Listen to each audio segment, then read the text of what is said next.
কোরআনের দিল বলা হয় কোন সূরাকে? ইয়াসিন। কেন? আল্লাহ তাআলা ইয়াসিনের ভিতরে সবচেয়ে বেশি সায়েন্সের কথা বলেছেন। জোরে বলে সুবহানাল্লাহ। তাহলে কোরআন শুধু গতানুগতিক ভাবে শুধুমাত্র নাম সর্বস্ব ধর্মীয় কিতাব নয়। ঠিক। কোরআন হলো বিশ্ব মানবতার সকল চাহিদা পূরণ করার এক অনন্য মাধ্যম, যা নাজিল করেছেন সূর্যের মালিক যিনি, কোরআনের অথার, কোরআনের রচয়িতা তিনি। জোরে বলি সুবহানাল্লাহ।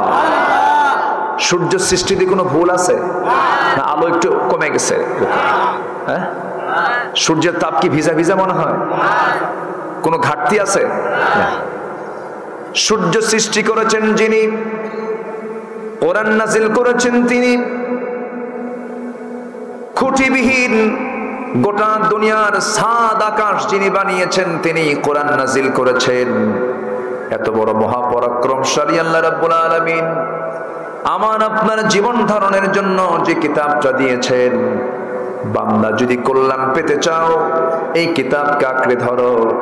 এই কিতাবকে যদি ছেড়ে দাও গোটা পৃথিবীতে তোমরা লাঞ্ছিত হবে, বঞ্চিত হবে, ঘৃণিত হবে। কার কথা? কার কথা? আল্লাহর কথা। আল্লাহ রাব্বুল আলামিন বলেন, আফাতুমিনুনা বিবা'দিল কিতাবি ওয়া তাকফুরুনা বিবা'দ। তুমি কিতাবের কিছু অংশ মানবে, কিছু অংশ মানবে না। এর ফলাফল হবে খিজিয়ুন ফিল হায়াতিদ দুনিয়া, দুনিয়ার জিন্দেগিতে লাঞ্ছনা আসবে। ওয়া হুয়া ফিল আখিরাতি মিনাল খাসিরিন, আখিরাতের জিন্দেগিতে ক্ষতিগ্রস্তদের অন্তর্ভুক্ত হয়ে যাবে। কার কথা? আল্লাহর কথা। আফসোস করে আল্লামা ইকবাল, বিশ্বদ্রষ্টা, গ্রেট ফিলোসফার, একজন বড় ইসলামী দার্শনিক, তিনি আফসোস করে বলেছেন, ও জামানে মে মুআসসাস থে হাম মুসলমান হোকর और तुम खारे हुए तारिके कुरआन होकर। সে যুগের মানুষেরা কোরআনে কারীমকে তাজিম করে, কোরআনে কারীমের ইত্তেবা করে, কোরআনে কারীমের অনুসরণ করে, কোরআনকে মেনে নিয়ে গোটা পৃথিবীর সম্মানের উচ্চাসনে সমাসীন হয়েছিল। আজকে সেই মুসলমান কোরআনকে ছেড়ে দিয়েছে, লাঞ্ছিত বঞ্চিত জাতিতে রূপ নিয়েছে। তাহলে আজকে মুসলমান যে মার খায় ইহুদির হাতে, আজকে মুসলমান যে মার খায় খ্রিস্টানের হাতে, ইহুদির হাতে মার খাচ্ছে ফিলিস্তিনে। ইরাকের 7.5 লক্ষ মুসলমানকে মারল খ্রিস্টানরা, কাশ্মীরের মুসলমানদেরকে মারছে হিন্দু ভাইয়েরা, আরাকানের মুসলমানকে মারছে হলো বৌদ্ধরা। এই যে গোটা পৃথিবীতে মুসলমান জুলুমের শিকার হচ্ছে, এর মূল কারণ হলো কোরআন ধরা না কোরআন ছাড়া? কোরআন ধরা না ছেড়ে দেওয়া? ছেড়ে দেওয়া। তাহলে আমাদের 1 নাম্বার দায়িত্ব হচ্ছে আমরা আঁকড়ে ধরবো কার রশি? বলেন কার রশি? আল্লাহর রশি। আল্লাহ রাব্বুল আলামিন বলেন, واعتصموا بحبل الله جميعا ولا تفرقوا واذكروا نعمة الله عليكم إذ كنتم أعداء فألف بين قلوبكم। জোরে বলুন আল্লাহু আকবার। আমার ভাইয়েরা, তোমরা আল্লাহর রজ্জুকে শক্ত করে ধরো। হাবলিল্লাহ আই হাবলিল কোরআন, কোরআনটাকে শক্ত করে ধরো। মত পার্থক্য সৃষ্টি করো না। কোরআন হচ্ছে আল্লাহর পক্ষ থেকে নাজিল হওয়া কিতাব। ইখতিলাফ থাকতে পারে, কিন্তু ইখতিলাফ হবে মাল ইত্তিহাদ, একতার ভিত্তিতে, কিন্তু ইফতিরাক করা যাবে না, বিচ্ছিন্ন হওয়া যাবে না। মত পার্থক্য সৃষ্টি করি মুসলমানদের ভিতরে যারা বিভাজন সৃষ্টি করে, আল্লাহ তাআলা তাদেরকে ফাসাদ সৃষ্টিকারী বলেছেন, মুফসিদিন বলেছেন, এবং তাদের আরেকটা খাঁটি পরিচয় হলো তারা হলো মুনাফিক। যারাই ফাসাদ সৃষ্টি করবে, মুসলমানদের মধ্যে দ্বন্দ্ব সৃষ্টি করবে, তারা হচ্ছে ইসলামের সবচাইতে বড় ক্ষতির কারণ। সম্মানিত ভাইরা, সম্মানিত বন্ধুগণ, সেই কালামে রব্বানি থেকে যেটা জীবনের সমস্ত প্রশ্নের জবাব দিতে পারে। আমার প্রশ্ন ফুরে যাবে, আমি প্রশ্ন করতে করতে ক্লান্ত হব, কিন্তু কোরআন জবাব দিতে প্রস্তুত থাকবে। সেই কালামে রব্বানি থেকে একটা লম্বা আয়াত আমি তেলাওয়াত করেছি, একটা আয়াত কিন্তু অনেক বড় লম্বা। সূরা কাউসারের মতো যদি হয় তাহলে এখানে মোটামুটি 60 সূরা হয়ে গেছে, কিন্তু আয়াত একটা, কিন্তু অনেক লম্বা আয়াত। তো লম্বা আয়াত যদি হয় তাহলে আলোচনা কি লম্বা হওয়া দরকার না খাটো হওয়া দরকার? শুনতে রাজি আছেন তো? জোরে বলি ইনশাআল্লাহ। আচ্ছা, হ্যাঁ,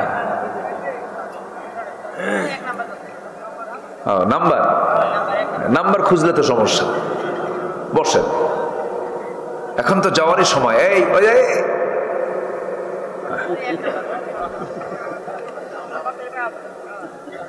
মানে আমাদের ম্যাক্সিমাম, বিশেষ করে আমার এই দেশে মাহফিল, আমার কাছে খুব কষ্ট হচ্ছে। আমাদেরকে উঠায় দেয় হলো এমন একটা টাইমে, মাহফিলের মূল যৌবন কাল হলো সর্বোচ্চ 9টা থেকে 10:30, 11টা। সেই যৌবন কাল পার করে আমি উঠি বুড়াকালে। কি যে মুশকিল! এবং লেখা থেকে প্রধান বক্তা উঠে দেয় সবার শেষে। তাহলে প্রথম বক্তা লেখার কি দরকার? শেষ বক্তা। কি যে মুশকিল! সম্মানিত ভাইয়েরা, টাইম সিলেকশন একটা মাহফিলের একটা গুরুত্বপূর্ণ দিক। সময় যদি অসময়ে হয় বেকায়দা। যৌবনে আপনি যে কাজ করতে পারবেন, বুড়াকালে সেটা পারবেন? ইনসুলিন নিবেন না কাজ করবেন? বুড়াকালে পারবেন না, তাই না? চামড়া ঢিল হয়ে যায়, চোখে কম দেখে, সামনে পুরুষ না মহিলা টেরও পায় না। এটা বয়সের কারণ। এই জন্য যৌবনে আলোচনার যৌবনকালেই আলোচনা করতে পারলে ভালো হয়। যাই হোক, আমি যেহেতু উঠছি এখন, একটু বুড়াকালে কিছু কথা শুনে যান নাকি? আচ্ছা, সূরা বাকারা। সূরা বাকারা। বাকারা মানে কি? গাভী। সবার বাড়িতে গাভী আছে না? গাভীও কমন, সূরাও কমন। গাভীও কমন, সূরাও কমন। কমন একটা সূরা আল্লাহ পাক দিয়েছেন।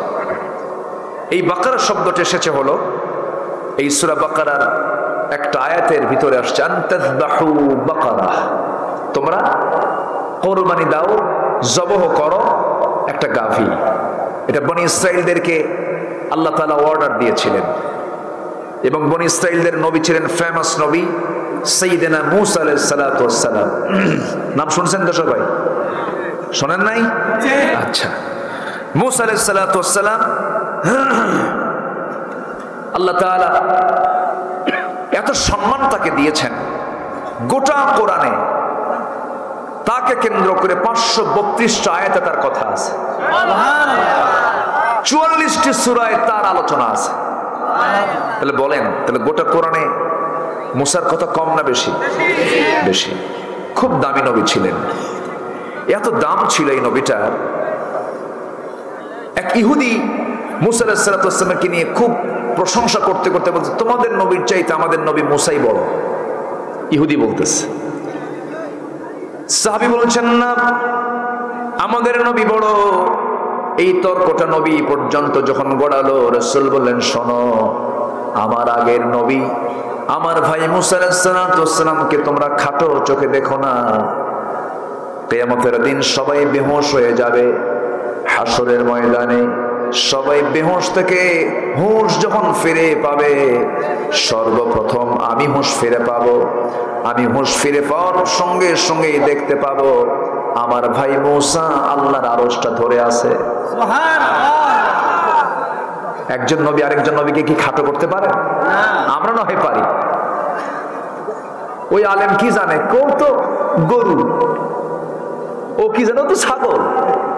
তাহলে একজনকে কি বানালো? ছাগল, আরেকজনকে গরু, আর ওটা কি বলো? এখানে কি হয়? এখানে সাইড সাউন্ড হচ্ছে, কথা বলা যাবে না। তাহলে যদি কেউ কাউকে আন্ডার এস্টিমেট করে, এটা কি জ্ঞানীর লক্ষণ না মূর্খের লক্ষণ? মূর্খের লক্ষণ। আমরা কাউকে কখনো খাটো চোখে দেখব না। একজন নিরক্ষর মানুষও যদি হয়, সে কার গোলাম? আসতে বলবেন না, কার গোলাম? আসমান এবং জমিনে সর্বপ্রথম যে গুনাহটা সংগঠিত হয়েছে সেটা হলো অহংকার। সেটা কি? অহংকার শুরু করেছিল কে? শয়তান। আবা ওয়াস্তাকবার। তাহলে আসমান জমিনের সর্বপ্রথম যে অপরাধ হয়, সে অপরাধের নাম কি? অহংকার। তার নাম কি? অহংকার। তাহলে অহংকার যে করে সে কার খালাতো ভাই? খালাতো ভাই দূর হয়ে গেল, হ্যাঁ মোটামুটি আপন ভাই বলা চলে। কিসের অহংকার দেখাও? ক্ষমতার অহংকার? কিচ্ছু না, ফেরাউন শীত হয়ে পড়ে আছে। অহংকার কিসের দেখাও? টাকা। সামান্য একটা বিপদ দিলে তোমার সব শেষ হয়ে যাবে। অহংকার কিসের দেখাও? চেহারা। একটু ক্যান্সারের কোষ ঢুকা দিলে তুমি শীত, ঠিক কিনা? অহংকার কার জন্য? অহংকার করার একমাত্র যোগ্যতা কে রাখেন? চেয়ার পেয়ে ভাববেন না চেয়ার সারা জীবন আপনার থাকবে, ভাবা উচিত না। যারা ভাবেন তারা বোকার স্বর্গে বসবাস করেন। আমার ভাইয়েরা, আমার বন্ধুগণ, আমরা সফল হওয়ার জন্য কত কি মনে করি। যদি একটা দলীয় পদ পেয়ে যাই সফল হয়ে গেলাম, যদি কয়েকটা গ্রুপের মালিক হতে পারলাম, এমডি হতে পারলাম, সফল হয়ে গেলাম। বিশাল বড় ইন্ডাস্ট্রিজের মালিক হলাম, সফল হলাম। আল্লাহ বলছেন না না, সফলতা ওই সমস্ত কাজে নাই। সফল যদি হতে চাও, পৃথিবীর কোন বান্দার কাছে সাজেশন না নিয়া আমি আল্লাহ আমার কাছে তোমরা সাজেশন নিয়ে নাও। আমি তোমাকে যে সাজেশন দেব, দুনিয়াতেও কল্যাণ পাবে, আখিরাতেও সফলতার চূড়ান্ত প্রাপ্তি আমি তোমাকে লোভনীয় জান্নাত তোমাকে দিয়ে দেব। লোভনীয় কেন বললাম? জান্নাত কি লোভনীয় নয়? লোভনীয়, শুধু লোভনীয় নয়, মহালোভনীয়, কল্পনাই করা যায় না। জান্নাত এত দামি হবে, জান্নাত এত মূল্যবান হবে, জান্নাতের হুররা এত সুন্দরী হবে, জান্নাতের নারীরা পুরুষের জন্য এত সুন্দর হবে। কোন মহিলা, জান্নাতের কোন নারী যদি তার মুখের থুতু যদি জমিনে ফেলে দিত, গোটা জমিনটা সুগন্ধে ভরপুর হয়ে যেত। জান্নাতি মেয়েদের চামড়া এত স্বচ্ছ কাচের মতো, একদম স্বচ্ছ কাচের মতো পরিষ্কার থাকবে। সেই চামড়ার উপর দিয়ে রগ দেখা যাবে, হাড় হাড্ডি পর্যন্ত দেখা যাবে। লাম ইয়াতমিসহুন্না ইনসুন ক্বাবলাহুম ওয়ালা জান্নুন। যে নারীকে ইতিপূর্বে কোনো জিন এবং ইনসান স্পর্শ করে নাই, এমন সুন্দর নারী, এমন সুন্দর হুর যুবক তোমার জন্য জান্নাতে আছে। আবার মেয়েদের জন্য যুবক আছে না নাই? আসতে বলবেন না, আছে না নাই? এটা কি শুধু লোভনীয় না মহালোভনীয়? জান্নাতের যে একটা কোড়া রাখার জায়গা হবে, খায়রুদ দুনিয়া ওয়া মা ফিহা, দুনিয়া এবং দুনিয়ার মাঝে যা কিছু আছে তার মূল্য যত, জান্নাতের একটা কোড়া রাখার জায়গার মূল্য তার চাইতে বেশি, যা কখনো কল্পনাই করা যাবে না। সর্বনিম্ন একজন মানুষকে জান্নাত দেওয়া হবে 10টা পৃথিবীর মতো একটা জান্নাত। জান্নাত মনে হয় ছোট হয়ে গেছে আপনাদের কাছে? একটু জোরে বলেন না সুবহানাল্লাহ। সেই জান্নাতের হুর কি সবাই নিতে চান? এরকম আওয়াজ স্লো হলে মনে হয় আপনাদের নেওয়ার চিন্তা নাই মনে হয়। সবাই কি জান্নাতের হুর নিতে চান? এই তো পুরুষ পুরুষ মনে হচ্ছে। হুর নিতে হবে। বুড়া চাচাও হওয়া নেব, কিছু বুড়া চাচাও রাজি আছে, বুড়ি যেন জানে না বাড়িতে, হ্যাঁ কষ্ট পাবে। হ্যাঁ দেখছেন, বলেও দিচ্ছে। কারণ আল্লাহ তাআলা নারী কেমন ভাবে বানিয়েছেন, এমন ভাবে নারীকে বানানো হয়েছে, তাদের সামনে হুরের গল্প করলেও হিংসা করে। ঠিক আছে না? হুরের গল্প করলেও হিংসা করে। হুরের গল্প যদি করতেই হয় স্ত্রীর সাথে দিনের বেলা করবেন, সকালে করবেন। খবরদার ভুল করেও লেপের নিচে শোয়ার আগ দিয়ে শোয়ার সময় বলবেন না। বললে কিন্তু বলবে, শোনো তুমি হুর নিয়া ওই কাঠিয়ে শুয়ে তোকে এইদিকে হবা না। বুঝলেন না? সম্মানিত ভাইয়েরা, সেই বিশাল জান্নাত, 10টা পৃথিবী কি এই সেই কথা নাকি? 50 কোটি 10 লক্ষ বর্গ কিলোমিটারের এই দুনিয়া, 50 কোটি 10 লক্ষ বর্গ কিলোমিটারের এই দুনিয়া। চিন্তা করা যায় গোটা বিশ্বের মানচিত্রে বাংলাদেশ একটা নোট ঢোকে না, এত ছোট একটা দেশ। গোটা পৃথিবী এরকম 10টা পৃথিবী, একজনকে জান্নাত দেওয়া হবে। এই সামান্য খালি দুই একবার একটু সেজদা দিয়া সুবহানাল্লাহ কয়া এই জান্নাত পেয়ে যাবো নাকি? হ্যাঁ, এত সস্তা জান্নাত না। আমার ইনি সম্পর্কে আত্মীয় হন, মামা হন আমার। উনি মামা, আমি ভাগিনা। এই ইউটিউবাররা আবার মামা ভাগিনা দিয়া যেন কোনো হেডিং না হয়, এরা তো খুব বেজুত মার্কা, বুঝলেন? এদের কোনো আগাগোড়া নাই, কিছু ভুলভাল লেখে, ভুলভাল করে, এগুলো কিছু করবেন না। ঠিক ঠিক আবার খ্যাতে ঠিক ঠিক কইও না।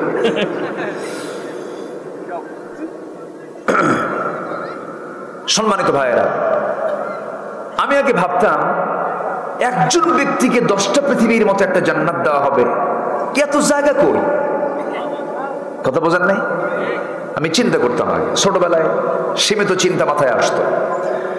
পরে যখন দেখি না, মহাকাশ তো বহু বড়, এক সূর্যই পৃথিবী থেকে 13 লক্ষ গুণ বড়।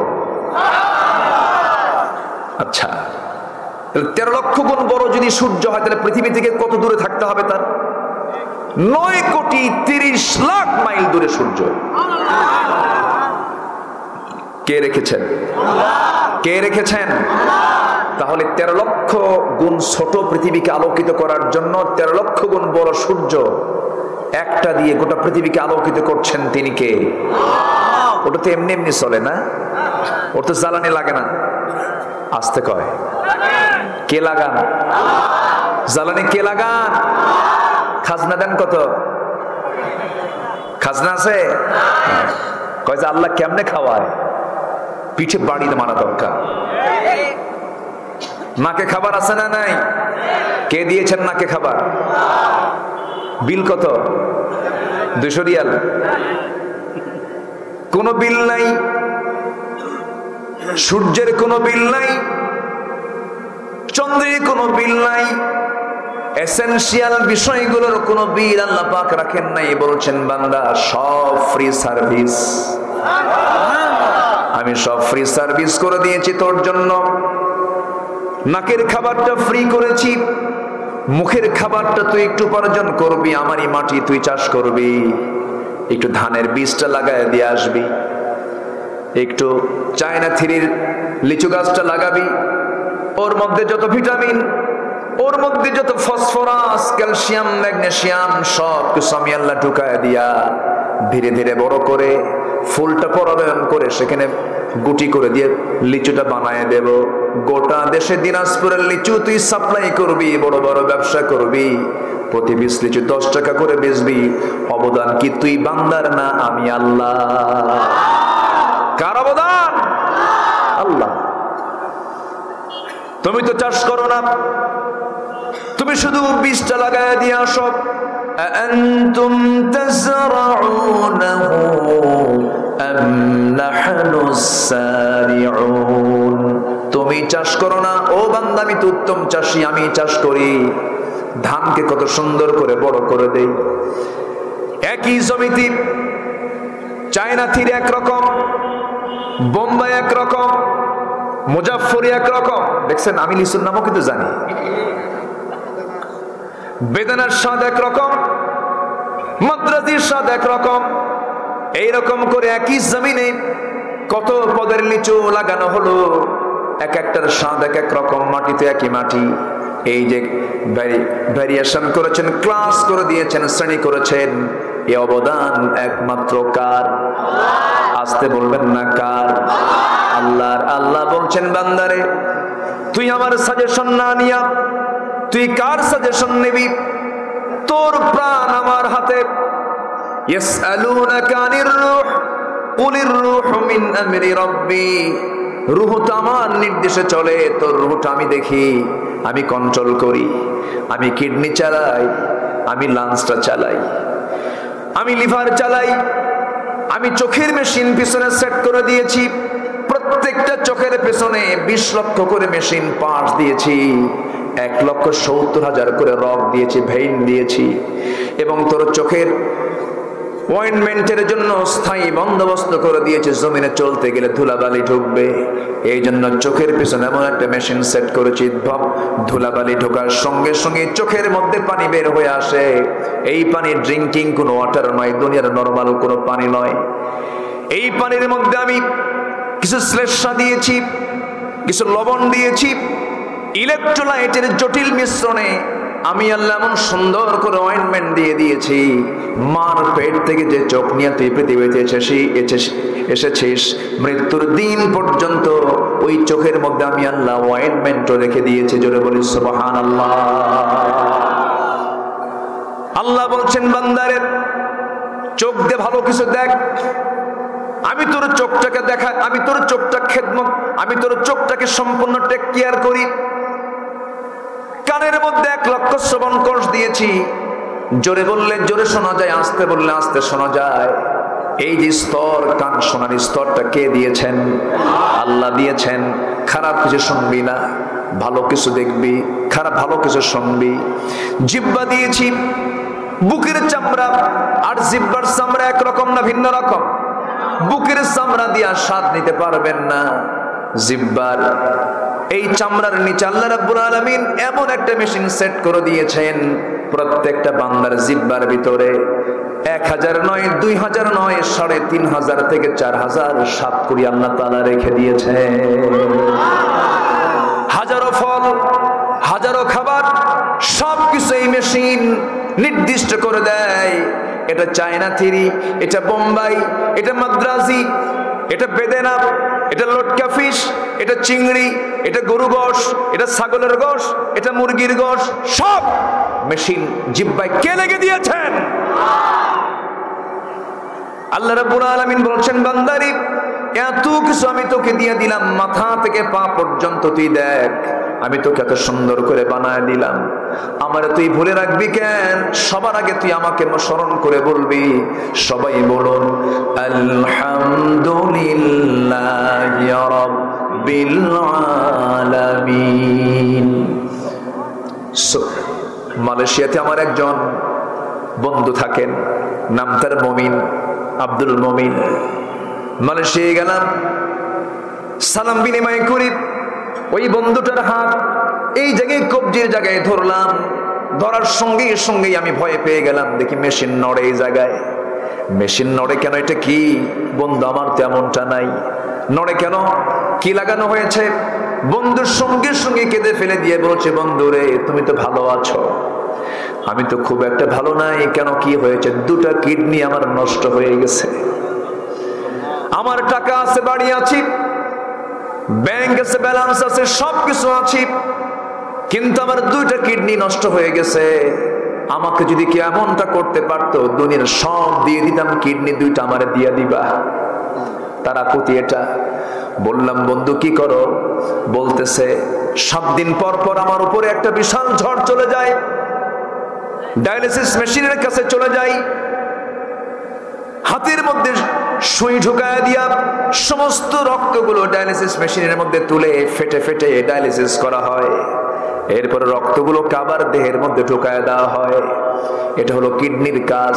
কিডনি যখন ফেল মারে, ডায়ালিসিস মেশিনের মধ্যে সেই রক্তগুলো ঢুকায় দেওয়া হয়। আমার আল্লাহ বান্দার জন্য 2টা কিডনি দিয়েছেন, একটা দিলেও চলতো। মেশিন দিয়েছেন কয়টা? 10 লক্ষ 20 লক্ষ চাকনি দিয়েছেন। প্রত্যেকটা কিডনির ভিতরে চাকনির বন্দোবস্ত করেছেন, যেন জার্ম দেহের মধ্যে না ঢুকতে পারে, পেশাব পায়খানা দিয়ে বের করে দিয়েছেন।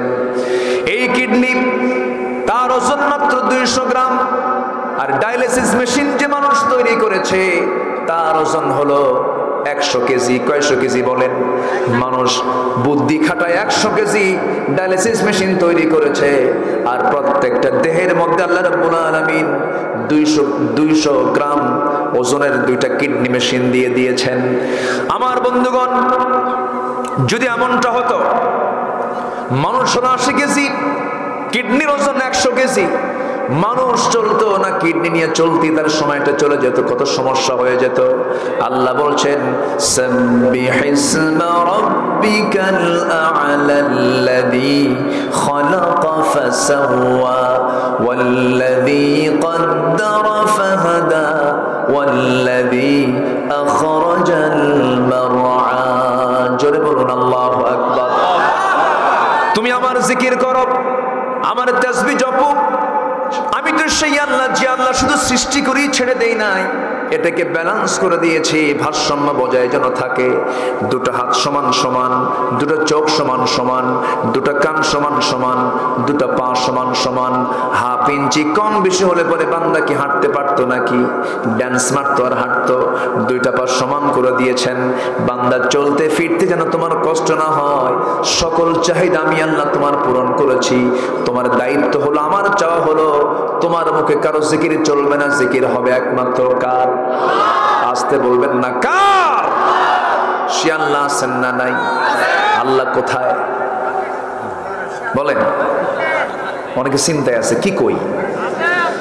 আমার আল্লাহ তাআলা আরশ আজিমের সমাসীন আছেন, আলাল আরশিস তাওয়া, আরশ আজিমে তিনি সমাসীন আছেন, কিন্তু বান্দার সকল কিছু তিনি দেখেন, জানেন, শোনেন। আল্লাহ বলছেন, বান্দারে ভেবো না আমি তোমাকে দেখি না, সব কিছু আমি তোমার দেখি। শুধু দেখি না, তোমার অন্তরে তুমি কি চিন্তা পোষণ করো, সেই চিন্তার খবর আমি আল্লাহ সঙ্গে সঙ্গে জেনে যাই। কোথায় বসে গোপন বৈঠক করছো আলেমদেরকে ষড়যন্ত্র করে তাদেরকে কোণঠাসা করার জন্য, সেই বৈঠকের খবর কেউ না জানলে কে জানেন? আসতে বলবেন না, কে জানেন? ওয়ামাকারু ওয়ামাকারাল্লাহ আল্লাহু খায়রুল মাকিরিন। আমি কথা বলবো, কথা বলবো? আচ্ছা, বলতে হবে। জি, জোরে বলি ইনশাআল্লাহ। এত সুন্দর মানুষ আপনারা, এত রাত হয়ে যাচ্ছে, কোনো নড়াচড়া নেই। আলহামদুলিল্লাহ, আমি দিল থেকে বলছি, আমি খুবই খুশি, আমি খুবই আনন্দিত। বেশি আনন্দিত হব যদি আপনি আমার জন্য শেষ সময় পর্যন্ত দোয়ার অপেক্ষা করে আমার জন্য, আমি আপনার জন্য দোয়া করে এই মাহফিল শেষ করব। সবাই শেষ দোয়া পর্যন্ত থাকবেন তো ইনশাআল্লাহ? জি, আমার দিকে তাকান। কি কোনো কথা বেশি হচ্ছে নাকি ওই দিকে? আচ্ছা, কথা বেশি বলা যাবে না। কথা বলবে এখানে কয়জন? একজন। এখানে কথা বলতে হবে কয়জনের? আর বাজারে কথা বলে কয়জন? সবাই, সবজন। এখানে একজন। মসজিদে সবজন না একজন? একজন। মাহফিলে একজন। এটা হচ্ছে সৌন্দর্য। বলি আলহামদুলিল্লাহ। আমার ভাইয়েরা, আমার আল্লাহ কত দূরে, এত দূরে। সূর্যের কথা বলছিলাম, সেই সূর্য পৃথিবী থেকে এত দূরে, এই জন্য সূর্যটাকে প্লেটের মতো মনে হয়, কিন্তু আদৌ কি প্লেট না পৃথিবীর চেয়ে বড়? এত বড় সূর্য পৃথিবী থেকে 13 লক্ষ গুণ। আবার বেটেল জুইস নামে একটা তারকা আছে, সেই বেটেল জুইস তারকা নামে যে তারকাটা ওই সূর্যের চেয়েও 13 নয়, ভুল বললাম, 33 কোটি গুণ বড়। যেরকম সুবহানাল্লাহ। বেটেল জুইস নামে তারকা 33 কোটি গুণ বড়। ওই রকম সুপারনোভা, আড্রা, প্রক্সিমা সেন্টারাই, এই যে তারকাগুলো আছে, প্রত্যেকটা গ্যালাক্সির ভিতরে 500 বিলিয়ন করে তারকা আল্লাহ রাব্বুল আলামিন, কোটি কোটি তারকা আল্লাহ রাব্বুল আলামিন সেই গ্যালাক্সির মধ্যে রেখে দিয়েছেন, ব্ল্যাক হোল রেখেছেন। এই যে মহাশূন্য, বিশাল বড় বড় জায়গা, জান্নাত দেওয়ার জন্য কি জায়গার অভাব আছে নাকি? ও আছে? এখন চিন্তা করি না, আল্লাহ তোমার জায়গা আছে। আল্লাহু আকবার। ব্রেনে খেলবে না, পারবেনই না চিন্তা করতে। ফারজি'ল বাসারা হাল তারা মিন ফুতুর সুম্মা রজি'ল বাসারা কাররাতাইন ইয়ানকালিব ইলাইকাল বাসারু খাসিআন ওয়া হুয়া হাসীর। তোমার চক্ষু ক্লান্ত হয়ে ফিরে আসবে, গবেষণায় চলবে না ওই জায়গায়, শেষ। বিশাল মহাশূন্য। কে মালিক? কে মালিক? জোরে বলেন কে মালিক? এখন চাঁদের দেশে আমরা গেছিলাম না? মানুষ গেছে, যায় নাই? চাঁদের দেশে গেছিলাম আমরা। এখন যদি কেউ শখ করে বসে যে আমরা একটু তারকার দেশে যাব, এখন পৃথিবীর সবচেয়ে নিকটবর্তী তারকা হলো প্রক্সিমা সেন্টারাই। প্রক্সিমা সেন্টারাই যদি কেউ যেতে চায়, এত দূরে সেই প্রক্সিমা সেন্টারাই অ্যাপোলো 11 নামক একটা যানবাহন আছে, প্রেজেন্ট ওয়ার্ল্ডের সবচেয়ে দ্রুতগামী যানবাহন অ্যাপোলো 11, যার ঘন্টার গতি হলো 39,000 কিলোমিটার। সেই গতিতে যদি কেউ যেতে চায়, তাহলে ধরুন 39,000 কিলোমিটার মানে কি, যদি কেউ এখান থেকে ওই যানবাহনে মক্কায় যেতে চায়, তার সময় লাগবে আধা ঘন্টার মতো। তাহলে 39,000 কিলোমিটার বেগে ঘন্টায় ওই যানবাহনে চলে যদি সেই প্রক্সিমা সেন্টারে যেতে চায়, একটু বেড়ানোর জন্য সময় লেগে যাবে 1,15,000 বছর মাত্র। যাবেন কারা কারা? হাত তোলেন, বলেন উপায় আছে? আমরা যেতে পারবো? কেমনে? সম্ভব না। আমার ভাইয়েরা, এত বড় মহান আল্লাহ, তিনি কোথায় মহাশূন্যের কথা বললাম, এরপরে আছে বিশাল আকাশ, এরপরে মহাশূন্য, এরপরে বিশাল আকাশ, এরপরে মহাশূন্য, এরপরে বিশাল আকাশ। ষষ্ঠ আকাশে আল্লাহ রাব্বুল আলামিন রেখে দিয়েছেন ইনদা সিদরাতিল মুনতাহা। সীমান্ত এরিয়া, সীমান্তের প্রাচীর সেটা। জিবরিল আমিন আমার নবীর সফর সঙ্গে হয়ে যখন মেরাজের সময় যখন রওনা দিয়েছিলেন, সিদরাতুল মুনতাহায় আটকে গিয়ে বলছেন, ইয়া রাসূলুল্লাহ, আমার যাওয়ার ক্ষমতা আর নাই, আপনার জন্য আর স্পেশাল ফ্লাইট আসতেছে, আপনি তাতে চড়ে আপনি আপনার রবের সঙ্গে দিদার করবেন, মেরাজ হয়ে যাবে। তাহলে আমার নবীজি দুনিয়ায় থেকে তিনি আরশে আজিম পর্যন্ত গেছেন, তার চেয়ে বড় বিজ্ঞানী এই পৃথিবীতে আর কোনোদিন কি আসতে পারবে?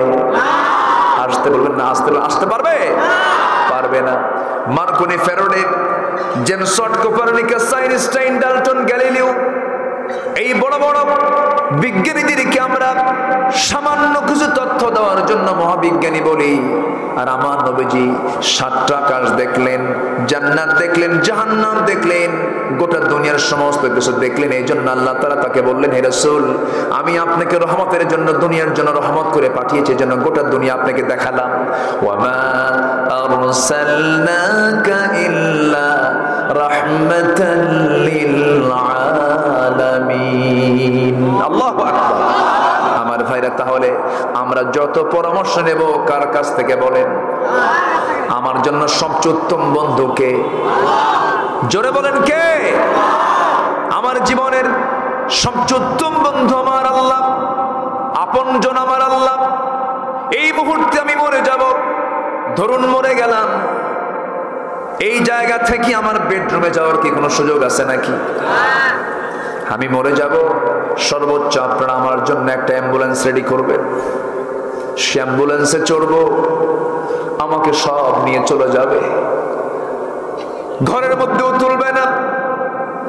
সন্তানগুলো তারাই বাজার থেকে কাফনের কাপড় কিনে আনবে, আরেকজন বাঁশ কাটার জন্য যাবে, আরেকজন কোদাল নিয়ে কবর খনন করতে যাবে। জানাজার সময় ঘোষণা হয়ে যাবে, সব লোকজন জানাজার জন্য হাজির হয়ে যাবে, আমার জানাজা হয়ে যাবে। সকালবেলা মরব, দুপুর বেলার মধ্যে সমস্ত কার্যক্রম শেষ হয়ে যাবে। এই পৃথিবী আমার কেউ আপন নয়। যদি কেউ মনে করে বউ আপন, ভুল কথা। সন্তান আপন, ভুল কথা। পৃথিবীর কেউ আমার জন্য, আপনার জন্য আপনজন বলতে কেউ নাই। আপন বলতে একমাত্র, কেবলমাত্র, শুধুমাত্র তিনি আমার আল্লাহ। আর জোরে বলেন তিনি আমার আল্লাহ। এই জন্য আল্লাহকে আমার কাছে টানবো। আল্লাহ বলছেন বান্দারে তোর জীবনের বন্ধু তুই তিনজনকে বানাবি।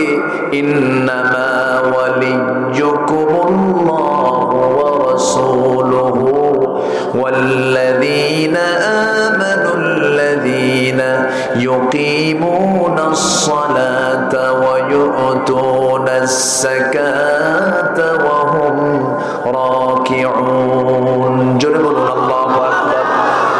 ومن يتول الله ورسوله والذين آمنوا فإن حزب الله هم الغالبون। জোরে বলুন আল্লাহু আকবার। আমার ভাইরা আল্লাহকে বন্ধু বানাতে হবে। ও যুবক, আজকের মাহফিলে যুবকদের অংশগ্রহণ বেশি। নতুন করে একটা বিয়ে করেছো, নতুন বউ ঘরে এনেছো, বাচ্চা একটা হয়ে গেছে, 2 বছর বয়স বাচ্চা। হঠাৎ করে তুমি বাইকে চড়ে শিকদার বাজার থেকে, মুরাদপুর বাজার থেকে দিনাজপুর উদ্দেশ্যে রওনা দিয়া মাঝপথে হঠাৎ করে তোমার বাইকটা অ্যাক্সিডেন্ট হলো। একটা খাদে পড়ে তুমি নিহত হয়ে গেলে, রক্তাক্ত হয়ে মারা গেলে। বউয়ের কানে সংবাদ গেল, বউটা কাঁদতে কাঁদতে অজ্ঞান হয়ে পড়লো। 2 দিন খাবে না, 3 দিন খাবে না, অস্থির হয়ে যাবে, গলা ভেঙে যাবে। সন্তানটা এতিম হয়ে গেল। 7 দিন, 10 দিন, 15 দিন, 1 মাস পর তোমার শ্বশুর শাশুড়ি তার মেয়েটাকে নিয়ে চলে গেল। 3 মাস 4 মাস যখন চলে যাবে, শোক কমে যাবে, মুখ থেকে হাসি বের হয়ে যাবে। 7-8টা মাস হয়ে গেল। সেই সময় হঠাৎ করে তোমার শ্বশুর শাশুড়ি, তোমার বউয়ের আব্বা আম্মা বলবে আমার মেয়েরে এমন করতে জীবন চলে না, বয়স আছে, যৌবন আছে, তোমাকে বিয়ে দেব আমরা। ওই বাপ মা তোমার বউটাকে নিয়ে অন্যত্র বিয়ে দিয়ে দেবে। নতুন স্বামী পেয়ে যাবে, নতুন সংসারে চলে যাবে। নতুন স্বামী পায়া সেই তোমার আদরের বউটা বাপ মাকে ডাক দিয়ে বলবে বাবা তোমরা সিদ্ধান্ত ভালোই নিয়েছো, কারণ আগের স্বামীর চাইতে এই স্বামীটা আরো ভালো। এটাই হলো দুনিয়ার নিয়ম। সব মায়াজাল, কিচ্ছু না। দুনিয়া ছেড়ে সব ছেড়ে আমি আপনি চলে যাব। পৃথিবীর কেউ আমার আপনজন বলতে কেউ নাই। আমার আপন বলতে একমাত্র আমার জন্য যিনি নিবেদিত, যিনি আমাকে চান তার কাছে নিতে। যখন কোনো বান্দা তার দিকে 1 হাত আগায়, আল্লাহ তার দিকে 10 হাত আগান। যখন বান্দা তার দিকে হেঁটে হেঁটে যায়, আল্লাহ তার দিকে দৌড়াইয়া যায়। আল্লাহ কোন বান্দাকে জান্নাত সহজে দিবেন না। বান্দার খুঁজবেন আল্লাহ কেমনে বান্দাকে জান্নাত দিবেন, বারবার বাহানা খুঁজবেন। কিন্তু আল্লাহ বলছেন বান্দারে জান্নাত তো আমি তোকে দেব, শর্ত হলো এমন কিছু গুনাহ করবি না যে গুনার কোনো মাফ নাই। শুনবেন নাকি? সবার কি আগ্রহ আছে নাকি? একটু কান লাগান। আমরা সফল যদি হতে চাই পরামর্শ নেব কার কাছে? আসতে বলবেন না, কার কাছে? আল্লাহর কাছে। আল্লাহ রাব্বুল আলামিন বলছেন তুমি পুণ্য খুঁজবা শুধু সেজদার মধ্যে, শুধু তা নয় ঠাকঠুক মেরে কিবলামুখী সেজদা 2টা মেরে দিলা আর ভাবতেছ আমি জান্নাত পেয়ে গেছি। না না, 6টা কাজ যদি তোমার মধ্যে পেয়ে যাই, 6টা বৈশিষ্ট্য যদি তুমি অর্জন করতে পারো, আমি তোমাকে সিদ্দিকের খেতাব দেব, সত্যবাদী বলে তোমাকে ঘোষণা করব, মুত্তাকির সার্টিফিকেট তোমাকে দিয়ে দেব। কিন্তু তোমাকে 6টা বৈশিষ্ট্য তোমার মধ্যে আনতে হবে। আল্লাহ রাব্বুল আলামিন সুন্দর করে বলছেন সূরা বাকারার 177 নম্বর আয়াত। আল্লাহ রাব্বুল আলামিন বলেন লাইসাল বিররা আন তুওয়াল্লু ফুজুহাকুম কিবালাল মাশরিকি ওয়াল মাগরিবি ওয়ালাকিন্নাল বিররা মান আমানা বিল্লাহ ওয়াল ইয়াউমিল আখির ওয়াল মালাইকাতি ওয়াল কিতাবি ওয়ান নাবিয়্যিন। জোরে বলুন আল্লাহু আকবার। কোনো পুণ্য নাই তুমি তোমার চেহারা পূর্ব দিক অথবা পশ্চিম দিক, মাগরিব অথবা মাশরিক, যে দিকেই নাও না কেন তোমার এতে মহাপুণ্য বলতে কিছু নাই। প্রকৃত পুণ্য যদি অর্জন করতে চাও, এক নম্বর কন্ডিশন, এক নম্বর বৈশিষ্ট্য হলো তোমার ঈমানটা সলিড করতে হবে। ঈমান আনতে হবে কার উপরে? আসতে বলবেন না, কার উপরে? আল্লাহর উপরে। আল্লাহর উপর ঈমান আনতে হবে। সেই ঈমানের ভিতরে কোনো ভেজাল সৃষ্টি করা যাবে না। সেই ঈমানের ভিতরে কোনো শিরকের ছোঁয়া রাখা যাবে না। আমরা ওযু ভঙ্গের কারণগুলো জানি, ওযুর ফরজ কয়টা জানি, গোসলের ফরজ কয়টা জানি, কিন্তু ঈমান ভঙ্গের কারণগুলো কি আমরা কিন্তু অনেকেই জানি না। ঈমান ভঙ্গের কারণ 10টা। ঈমান ভঙ্গের কারণ কয়টা বলেন? 10টা। নাম্বার 1 হলো শিরকের গুনাহ। নাম্বার 1 কি বলেন? শিরকের গুনাহ। শিরক এটা কি? শিরকের সর্বনিকৃষ্ট একটি হারাম কাজ হলো শিরক। আল্লাহ তাআলা বলছেন, বান্দারে তুমি যদি গুনাহ করতে করতে আনানাস সামা, আকাশ ছেয়ে ফেলো, গুনাহ করতে করতে বিকরাবিল আরদিল খাতায়া, গোটা জমিনে ছেয়ে ফেলে দাও, there is no problem, তুমি আমার কাছে আসো, আমি তোমার এগুলো কিছুই দেখবো না। গুনাহ করেছো, কিন্তু আল্লাহ তো শিরক বি শাইআন, আমার কাছে তুমি শিরক মুক্ত হয়ে আসবে, সব গুনাহকে ক্ষমা করে আমি তোমাকে জান্নাত দিয়ে দেব। তাহলে শিরকের বিষয়ে জানার দরকার আছে না নাই? তাহলে ঈমানের ক্যান্সার 1 নাম্বার কি? ঈমানের ক্যান্সার কি? শিরক। ঈমান ভঙ্গের 1 নাম্বার কারণ কি বলেন? শিরক। নাম্বার 2 কারণ হলো আল্লাহ বান্দার মাঝখানে মাধ্যম স্থির করা। নাম্বার 3 কাফের মুশরিকদেরকে কাফের না মনে করা। অনেক মুসলমান আছে হিন্দু মেয়েকে বিয়ে করে, আছে না নাই বলেন? আপনি হিন্দু মেয়েকে বিয়ে করবেন না কেন? সে মুসলমান হলে কোনো আপত্তি নাই, কিন্তু বউ এক ধর্ম পালন করবে, আপনি আরেক ধর্ম পালন করবেন। এটা কি ইসলামে জায়েজ আছে নাকি? এমন সিস্টেম আমার দেশেও কিছু পরিবারে আছে না নাই? আছে না নাই? এরকম চিন্তা হলে এটা ঈমান ভঙ্গ হয়ে গেল। লম্বায় না যাই, সময় তো খুবই অল্প। ইসলামের কোনো একটি বিষয়কে নিয়ে ঠাট্টা বিদ্রুপ করলে ঈমান ভঙ্গ হয়ে যায়। জাদু করলে এবং তার আশ্রয় নিলে পরে ঈমান ভঙ্গ হয়ে যায়। মুসলিমদের বিরুদ্ধে কাফির মুশরিকদের সাহায্য করলে ঈমান ভঙ্গ হয়ে যায়। জীবন ব্যবস্থার কোন একটা বিষয়কে অপছন্দ করলে পরে ঈমান ভঙ্গ হয়ে যায়। নাম্বার 8 হলো সৃষ্টির মাঝে কাউকে আল্লাহর মতো করে ভালোবাসা। দেখবেন কিছু কিছু দরবারের মুরিদ আছে, মাজারে যায়া পীর সাহেবের সামনে এমন ভাবে বসে সে যেন আল্লাহকে আল্লাহ মনে করে থাকে। এরকম আছে না নাই? আছে না নাই? সেজদা দিয়ে দেয়। সেজদা পাওয়ার একমাত্র যোগ্যতা কার? যে কোনো চাওয়া, ওয়াইদাস্তাআনতা ফাসতাইন বিল্লাহ, কার কাছে চাবো আমরা? আল্লাহর কাছে। নাম্বার 9 হলো ইসলাম ব্যতীত অন্য কোন বিধানকে উত্তম মনে করা। ইসলাম ছাড়া অন্য কোন বিধানকে যদি কেউ উত্তম মনে করে, অনেকে বলে আজকের যুগে কি ইসলাম চলে নাকি? এরকম কথা বলার মতো আছে না নাই? তওবা করে তাকে আবার ইসলাম গ্রহণ করতে হবে, ঠিক কি না? আছে না? আচ্ছা, নাম্বার 10 হলো আল্লাহর দ্বীন হতে বিমুখ হয়ে যাওয়া। এর মধ্যে সবচেয়ে মারাত্মক হলো শিরকের গুনাহ। শিরকের গুনাহ যে ব্যক্তি করবে, আল্লাহ রাব্বুল আলামিন বলেন, ওয়া মাইয়ুশরিক বিল্লাহি ফাকাদ হারামাল্লাহু আলাইহিল জান্নাহ। যে ব্যক্তি শিরক করবে, আল্লাহর জান্নাত তার জন্য বাজেয়াপ্ত হয়ে যাবে, জান্নাত তার জন্য হারাম হয়ে যাবে। শিরকের কাছে যাওয়া যাবে না। আমার ভাইরা, নাপাকি 2 প্রকার। একটা হলো দৈহিক নাপাকি, পেশাব লাগলে পরিষ্কার না করলে হবে না নামাজ। সহবাস করেছেন, গোসল না করলে হবে না নামাজ। এটা হলো দেহের নাপাকি। ঈমানের নাপাকি আছে না নাই? ঈমানটা প্রশ্নবিদ্ধ তখনই হয়ে যাবে যখন আপনি শিরকের কাজ করবেন। ইন্নামাল মুশরিকুনা নাজাস, সমস্ত মুশরিকরা হলো নাপাক।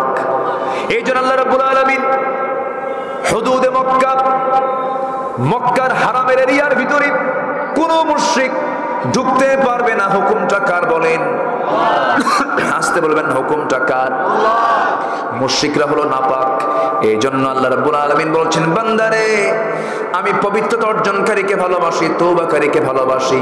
ইন্নাল্লাহা ইউহিব্বুত তাওয়াবিন ওয়া ইউহিব্বুল মুতাতাহহিরিন।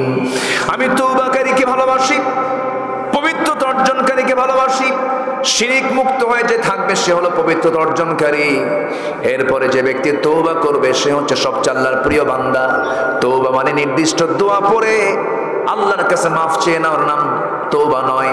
তওবা কবুল করার জন্য শর্ত হলো 5টা। নাম্বার 1 হলো আল্লাহর জন্য তওবা করা। কার জন্য তওবা করা? নাম্বার 2 গুনাহ ত্যাগের জন্য তওবা করা। নাম্বার 3 পূর্বের অপরাধের জন্য লজ্জিত হওয়া। অপরাধ করেও লজ্জা পায় না এমন কিছু কুলাঙ্গার বাংলার জমিনে আছে না নাই? আসতে বলবেন না, আছে না নাই? পাপ করেছে আবার পাপ নিয়ে অহংকার দেখায়।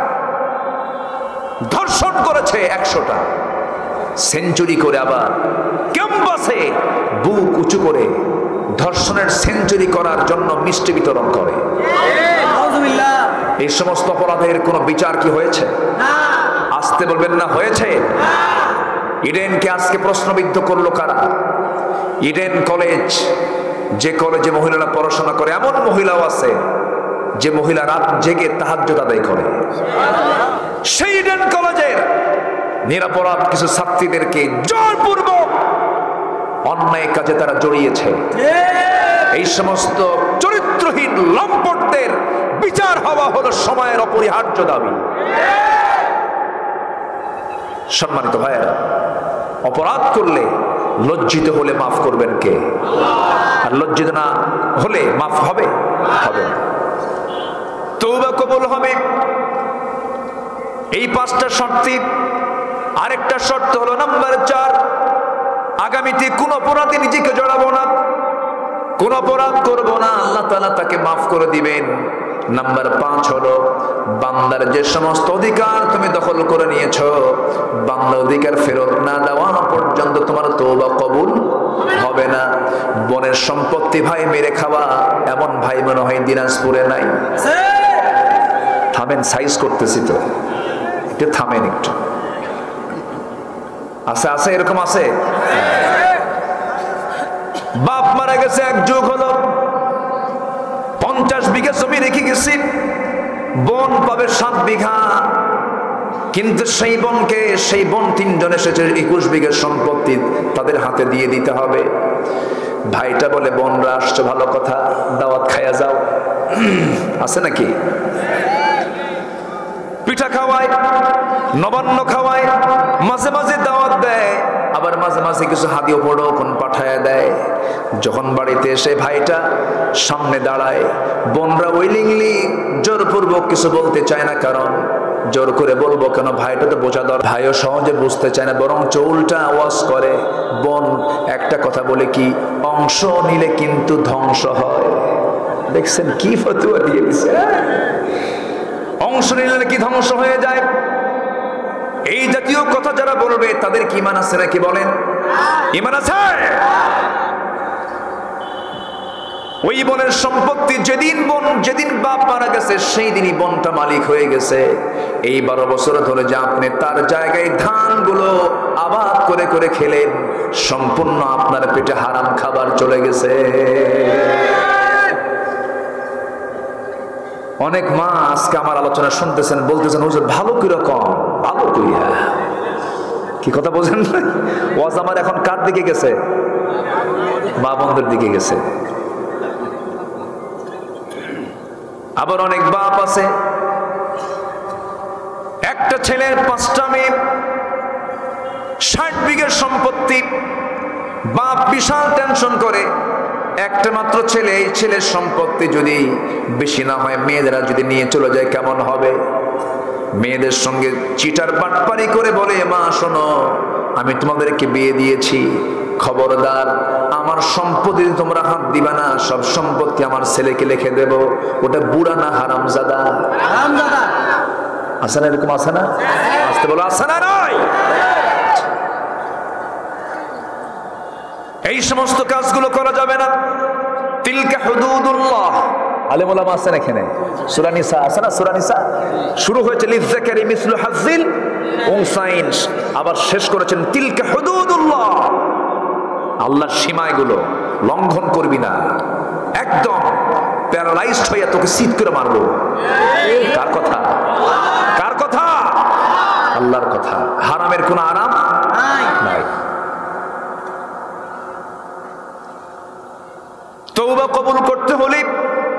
পাঁচটা শর্ত যদি কেউ পূরণ করতে পারে, আমার বন্ধুগণ, অন্যের জমি দখল করার লোক আছে না নাই?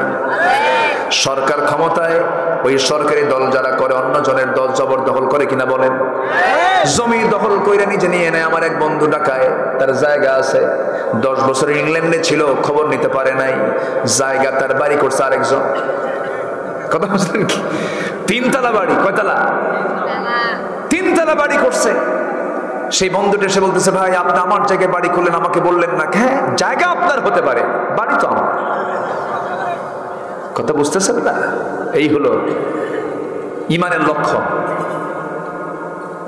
তাদেরকে কি ইমানদার বলা যায়?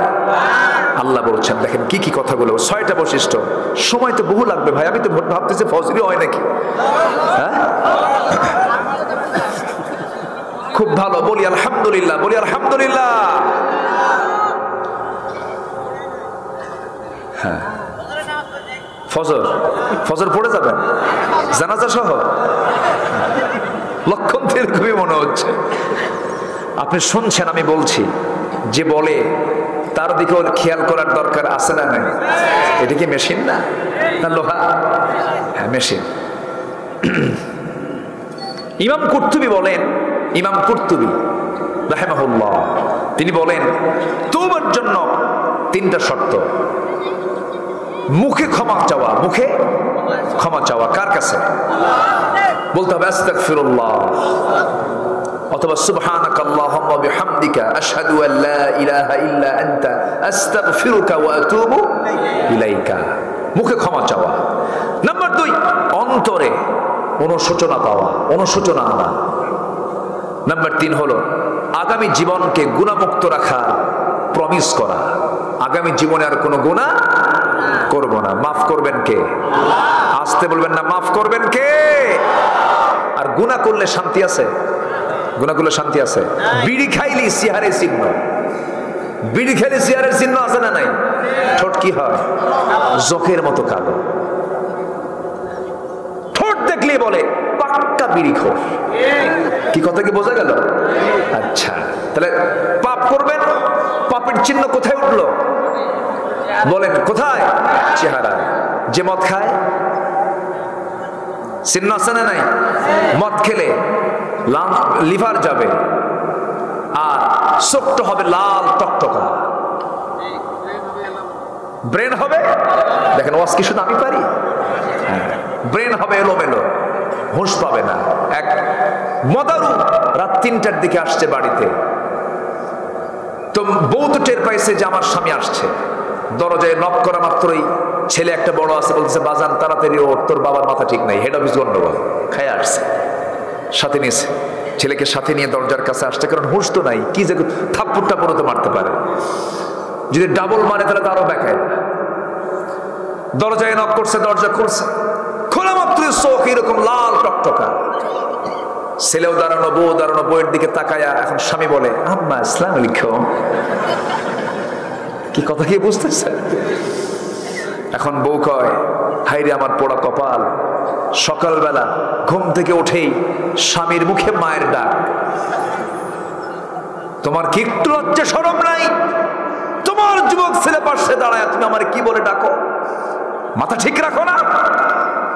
ছেলের দিকে তাকায় চোখ লাল বানায় বলে দুলাভাই আসসালামু আলাইকুম। আর এই মদ খাওয়া লোক যদি সমাজের দায়িত্ব নেয়, সমাজ কোথায় যেতে পারে? ঠিক কিনা?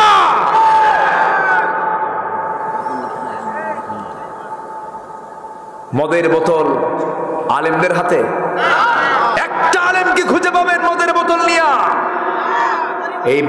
এই মদ যায় কোথায়? উচিত কথায় বন্ধু বেজার, গরম ভাতে বিড়াল বেজার। সম্মানিত ভাইয়েরা, মদ আজকের হারাম, আজকের হারাম মদ। কোরআন নাজিল হয়েছে যেদিন, সেদিন কোরআন বলে দিয়েছে মদ হারাম। সেই হারাম কাজে যারা আরাম পায় ওরা বড় হারামি, ঠিক কিনা? কোথায় যাবেন আপনি? আমার ভাইয়েরা, আমার বন্ধুগণ, আপনি যদি পাপ করেন, পাপ আপনাকে ঘেরাও করে ফেলবে। আপনি যখন পাপ করবেন, আপনার ভিতরে থেকে 7টা জিনিস চলে যাবে, 7টা জিনিস আপনার মধ্যে থেকে বের হয়ে আসবে। আপনি যখন পাপ করবেন, 1 নাম্বার আপনি নির্লজ্জ হয়ে যাবেন, আপনার কোনো লজ্জা থাকবে না।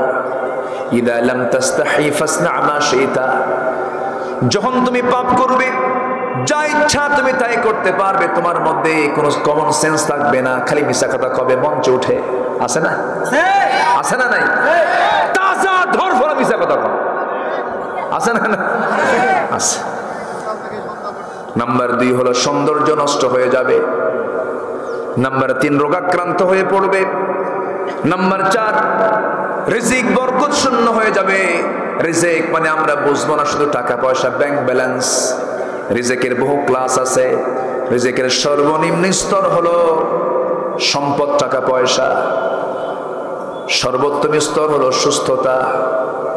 এরপরে পরিপূর্ণ স্তর হলো আল্লাহর সন্তুষ্টি হাসিল করা। যেরকম সুবহানাল্লাহ। কিন্তু সেই রিজিকটা আমরা মনে করি শুধু টাকা পয়সা, ভুল কথা। টাকা পয়সা হলো, ব্যাংক ব্যালেন্স হলো, কিন্তু সন্তানটা গাঁজা খায় আসিত হয়ে পড়ে থাকে, শান্তি আছে নাকি? বউটা আরেকজনের সাথে লাইন মারে, শান্তি আছে নাকি? শান্তি নাই। গোটা দুনিয়ার সব সম্পদ আপনার নামে দলিল হয়ে গেল, কিন্তু আপনার ভিতরে দেহের মধ্যে ক্যান্সার বসবাস করেছে, কোনো লাভ আছে নাকি? এই জন্য আমার বন্ধুগণ, রিজিক যদি পেতে চাও বরকতওয়ালা, পাপকে ছেড়ে দাও। নাম্বার 5 হলো যখন তুমি পাপ করবে, সবাই তোমাকে ঘৃণা করবে। কি করবে?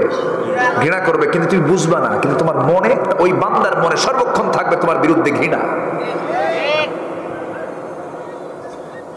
নাম্বার 6 হলো পাপ যখন বান্দা করবে, সঙ্গে সঙ্গে তার অন্তরটা কালো হয়ে যাবে। নাম্বার 7 হলো ওই বান্দা 1000 বার দোয়া করবে, সেই দোয়া আরো শাজিমে যাবে না। এই জন্য পাপ মুক্ত জীবন আমরা গর্ব জোরে বলি ইনশাআল্লাহ।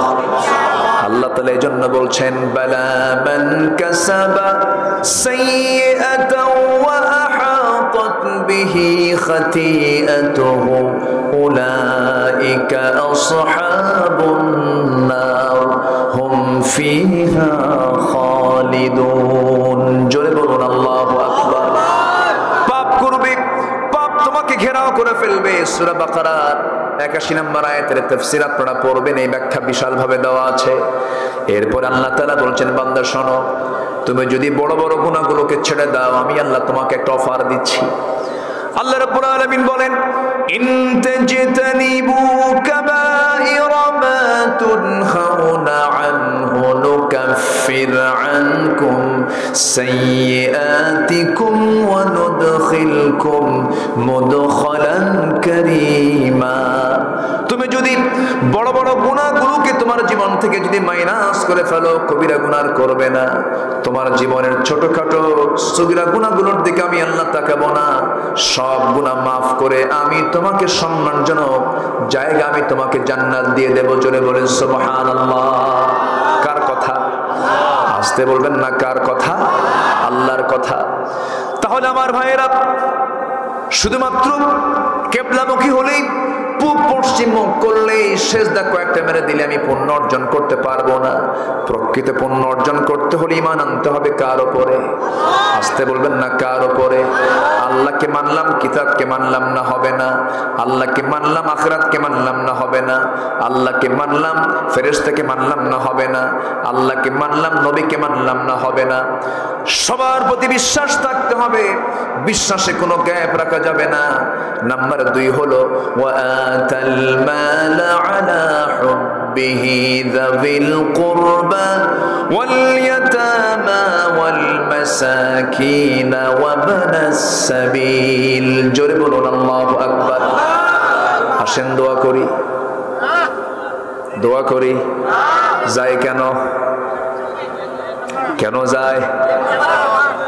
1 নম্বর, বসেন, গেলে তো আমি ওয়াজ করতে পারবো না। আমার আবার অভ্যাস কি জানেন? একটা লোক উঠলে আমার ওয়াজ হেরে যায়। আপনার কারণে আমার ওয়াজ হেরে যাক, আপনি কি চাবেন? এখানে বসে যদি তার সামনে থেকে শ্রোতা ওঠে, বক্তার কলিজার একটা করে তার ছিঁড়তে থাকে, দারুণ কষ্ট হয় তার। কেউ যাবেন? আমি বেশি সময় নেব না। এই তো আমার বাড়িতে সবচেয়ে দূরে, আমি তো যাব। আমাকে একটু সময় দেন না ভাই, একটু বসেন। খেলা টেলা আছে নাকি আজকে? দেখছেন আজকে নাই, কালকে আছে।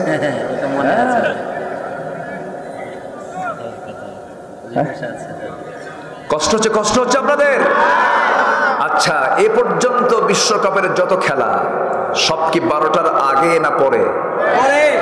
কেউ কি ঘুম আসছিল? আর এখানে আসলে ঘুম ধরে, ঠিক আছে না? রহমত তো এই জন্য ঘুম ধরে, আবার ফতুয়াও দেয়। ফজরে জায়গা পায় না, কিন্তু রাত 3টার দিকে তাহাজ্জুদের নিয়তে খেলা দেখে। আছে না নাই? আচ্ছা। আমার বন্ধুগণ, ফজরে জায়গা পাননি, আল্লাহ তাও মাফ করবেন। যখন উঠবা তখনই তুমি নামাজটা পড়ে নাও। যেরকম সুবহানাল্লাহ। এটা হঠাৎ হবে না, রেগুলার হবে? হঠাৎ। আবার যেন ভাবেন না যে হুজুর তো ফতুয়া দিয়ে দিল, ঘুম নাক ডেকে পারবো, যখন উঠবো তখন পড়বো। এটা হঠাৎ। আমরা তো সস্তা খুঁজি। এক ওয়াজে বললাম, কোন পুরুষ যদি কোন মহিলার দিকে হঠাৎ করে একবার তাকায়, আল্লাহ তাআলা তাকে মাফ করে দেন। দ্বিতীয়বার তাকালে এটা পাপ হয়ে যায়। এক যুবক আজ থেকে তাও 16-17 বছর আগে পাশে থেকে দাঁড়ায় বলে, হুজুর 1 ঘন্টা এক তালে দেখবো, গুনাহ হবে?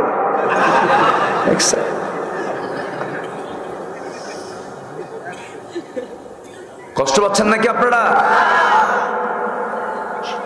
খেলা খেলা হলো কোথায়?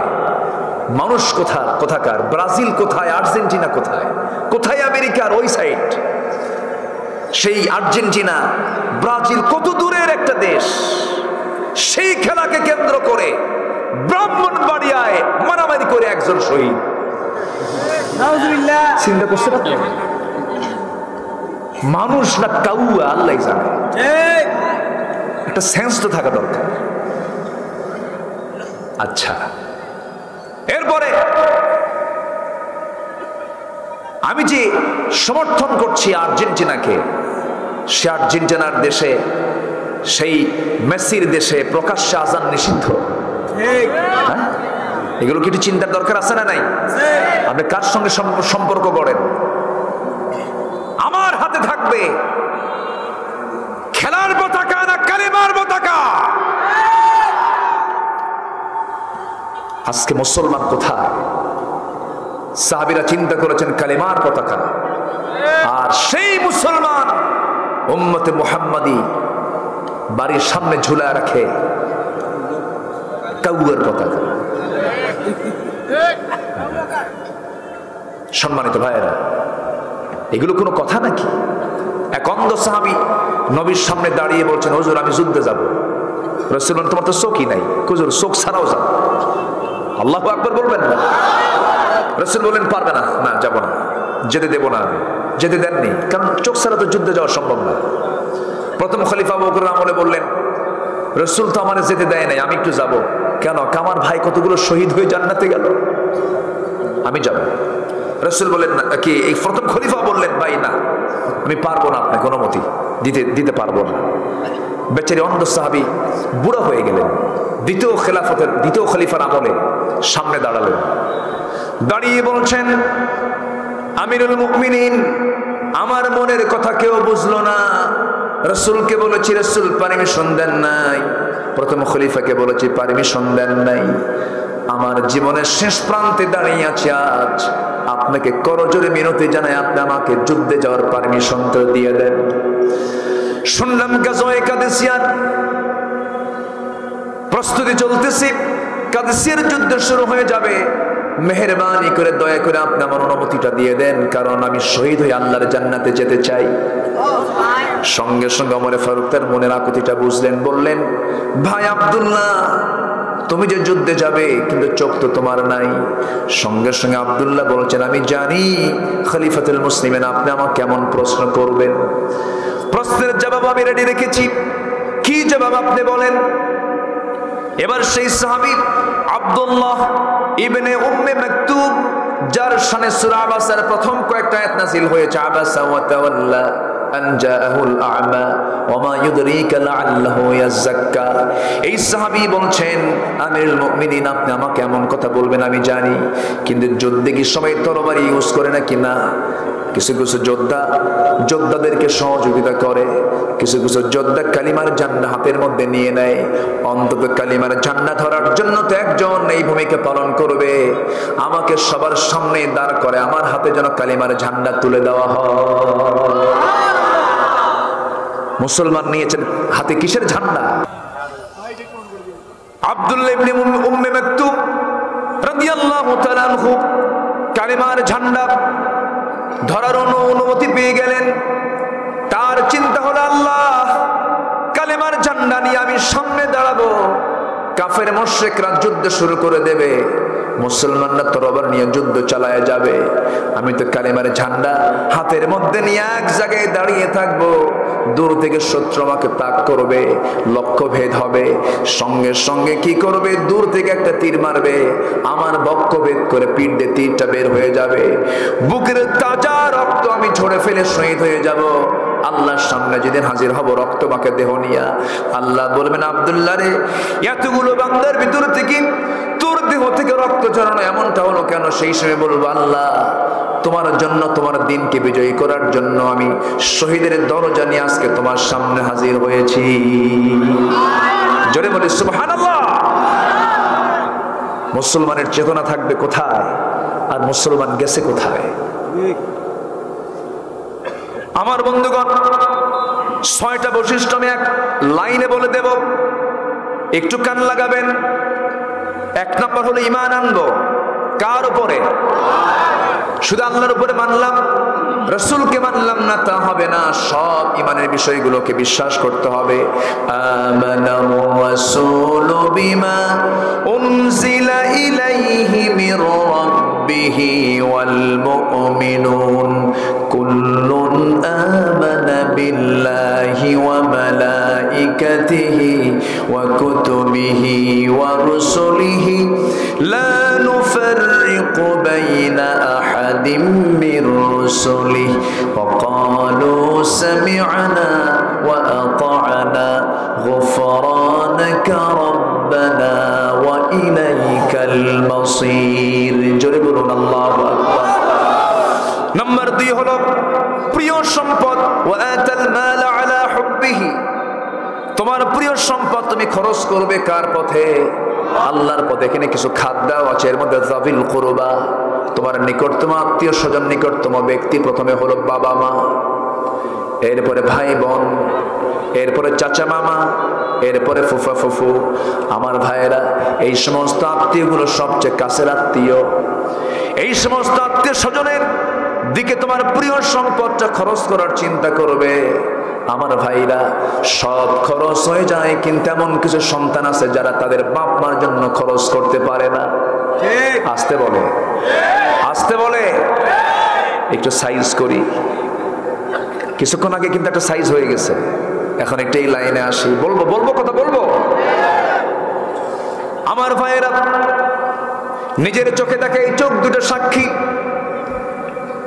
গাজীপুরের কিছু বৃদ্ধাশ্রম গড়ে উঠেছে, সেই জায়গায় কিছু বুড়া মানুষ থাকে, বুড়ি মানুষ থাকে। আমি একদিন হঠাৎ করে ঢুকলাম, একজন বৃদ্ধ মানুষকে সামনে পেলাম, আমার মতো লম্বা 6 ফুট মানুষ, বুড়া হয়ে গেছে, দাড়ি চুলগুলো পেকে গেছে, চামড়াগুলো কুচকে গেছে। বললাম, চাচাজি, এই জায়গা আপনি কেন? আপনার কি বাড়ি ঘরে ছেলে মেয়ে নাই? চোখের কোনায় পানি জমা হয়ে গেল, বলতেছে ছেলে মেয়ে সবই আছে, কিন্তু আমার থাকার জায়গা নাই। বললাম, চাচা কেন, কি হয়েছে? আপনার ছেলেকে শিক্ষা দীক্ষা দেন নাই? কে বাবা? সে ইঞ্জিনিয়ার। আরেকটা ছেলে বড় একজন প্রশাসনিক কর্মকর্তা, this and that, general educated. আমি বললাম, চাচা, সন্তানগুলোকে প্রথমে কি আপনি কোরআন আদব শিক্ষা কিছু দিয়েছেন নাকি? কোরআন পড়তে পারে নাকি? না, কোরআন শেখাই নাই। এই ক্ষেত্রে এখন দায়িত্বের দিক থেকে বাবার কিছু ব্যর্থতাও আছে না নাই? আসতে বলবেন না, আছে না নাই? এরপরে বললাম, চাচা, আপনার সন্তানকে আপনাকে দেখতে আসে না, খুব ব্যস্ত, তারা দেখার সময় নাই। আমার ভাইয়েরা, যে শিক্ষার ভিতর দিয়া সন্তান তার বাপ মাকে দেখাটা জরুরি মনে করে না, সেই শিক্ষার মুখে আমরা থুতু মারি, ঠিক কিনা? আমেরিকা এটা চলতে পারে, কারণ সেই দেশে বাবার কোনো হিসাব রাখে না। কিন্তু মুসলমানদের ঈমান এবং অস্তিত্ব হলো বাপ আর মা। 6 লক্ষ টাকা খরচ করে হজে গেছেন, জান্নাত সেখানে নাই। ঠান্ডা পানি দিয়ে ওযু বানায় নামাজ পড়েছেন ফজর, জান্নাত সেখানে নাই। কোটি টাকা খরচ করে মসজিদ বানায় দিয়েছেন, জান্নাত সেখানে নাই। জান্নাত যদি পেতে চান, হাদিস এসেছে আল জান্নাতু তাহতা আকদামিল উম্মাহাত, জান্নাত হলো মার পায়ের নিচে। জোরে কোন সুবহানাল্লাহ। কার পায়ের নিচে বলেন? মার পায়ের নিচে। আমার ভাইয়েরা, একজন অসুস্থ সাহাবী নবীর কাছে এসে কান্দে। রাসূল বলছেন, সাহাবী কান্দো কেন? হুজুর আমি তো অসুস্থ, কিন্তু উরিদুল জিহাদ, ইন্নী আস্তাহিল জিহাদ, আমি যুদ্ধে যেতে চাই, আমার যুদ্ধে যাওয়ার দারুণ শখ। রাসূল বলেন, তুমি তো যুদ্ধে যাবে কেমনে? তুমি তো অসুস্থ। তবে আমি তোমাকে একটা প্রশ্ন করি। কি প্রশ্ন? হাল বাকিয়া মিন ওয়ালিদাইক, তোমার কি বাপ মা বেঁচে আছে নাকি? হ্যাঁ বেঁচে আছে, আমার মা। রাসূল বললেন, যাও, তুমি চলে যাও। আল জান্নাতু ইনদা রিজলিহা, জান্নাত হলো ওই মার পায়ের নিচে। যাও, মায়ের খেদমত করো, মার চুলগুলো গুছিয়ে দাও, মার মুখে খাবার তুলে দাও, মাকে গোসল করায় দাও, মার আশেপাশে চাকরের মতো খাটতে থাকো, খেদমত করতে থাকো। ফাইদা ফাআলতা যালিক ফাআনতা মুজাহিদ ফাআনতা সাইম ফাআনতা মুসাল্লি ফাআনতা মুআতামির ফাআনতা হাজ। আল্লাহু আকবার। তোমার হজ হয়ে যাবে, তোমার নামাজ হয়ে যাবে, সমস্ত কিছু হয়ে যাবে। তোমার মার পাশে গিয়ে দাঁড়াও, বাবার পাশে গিয়ে দাঁড়াও। আমার নবী জান্নাতে মেরাজের মধ্যে যখন গেলেন, নবী জান্নাতের মধ্যে একজন সাহাবীর কণ্ঠ শুনতে পেলেন, অথচ সেই সাহাবী মারা যান নাই। দুজন সাহাবীর কণ্ঠ শুনতে পেয়েছিলেন, দুজনে বেঁচে আছেন।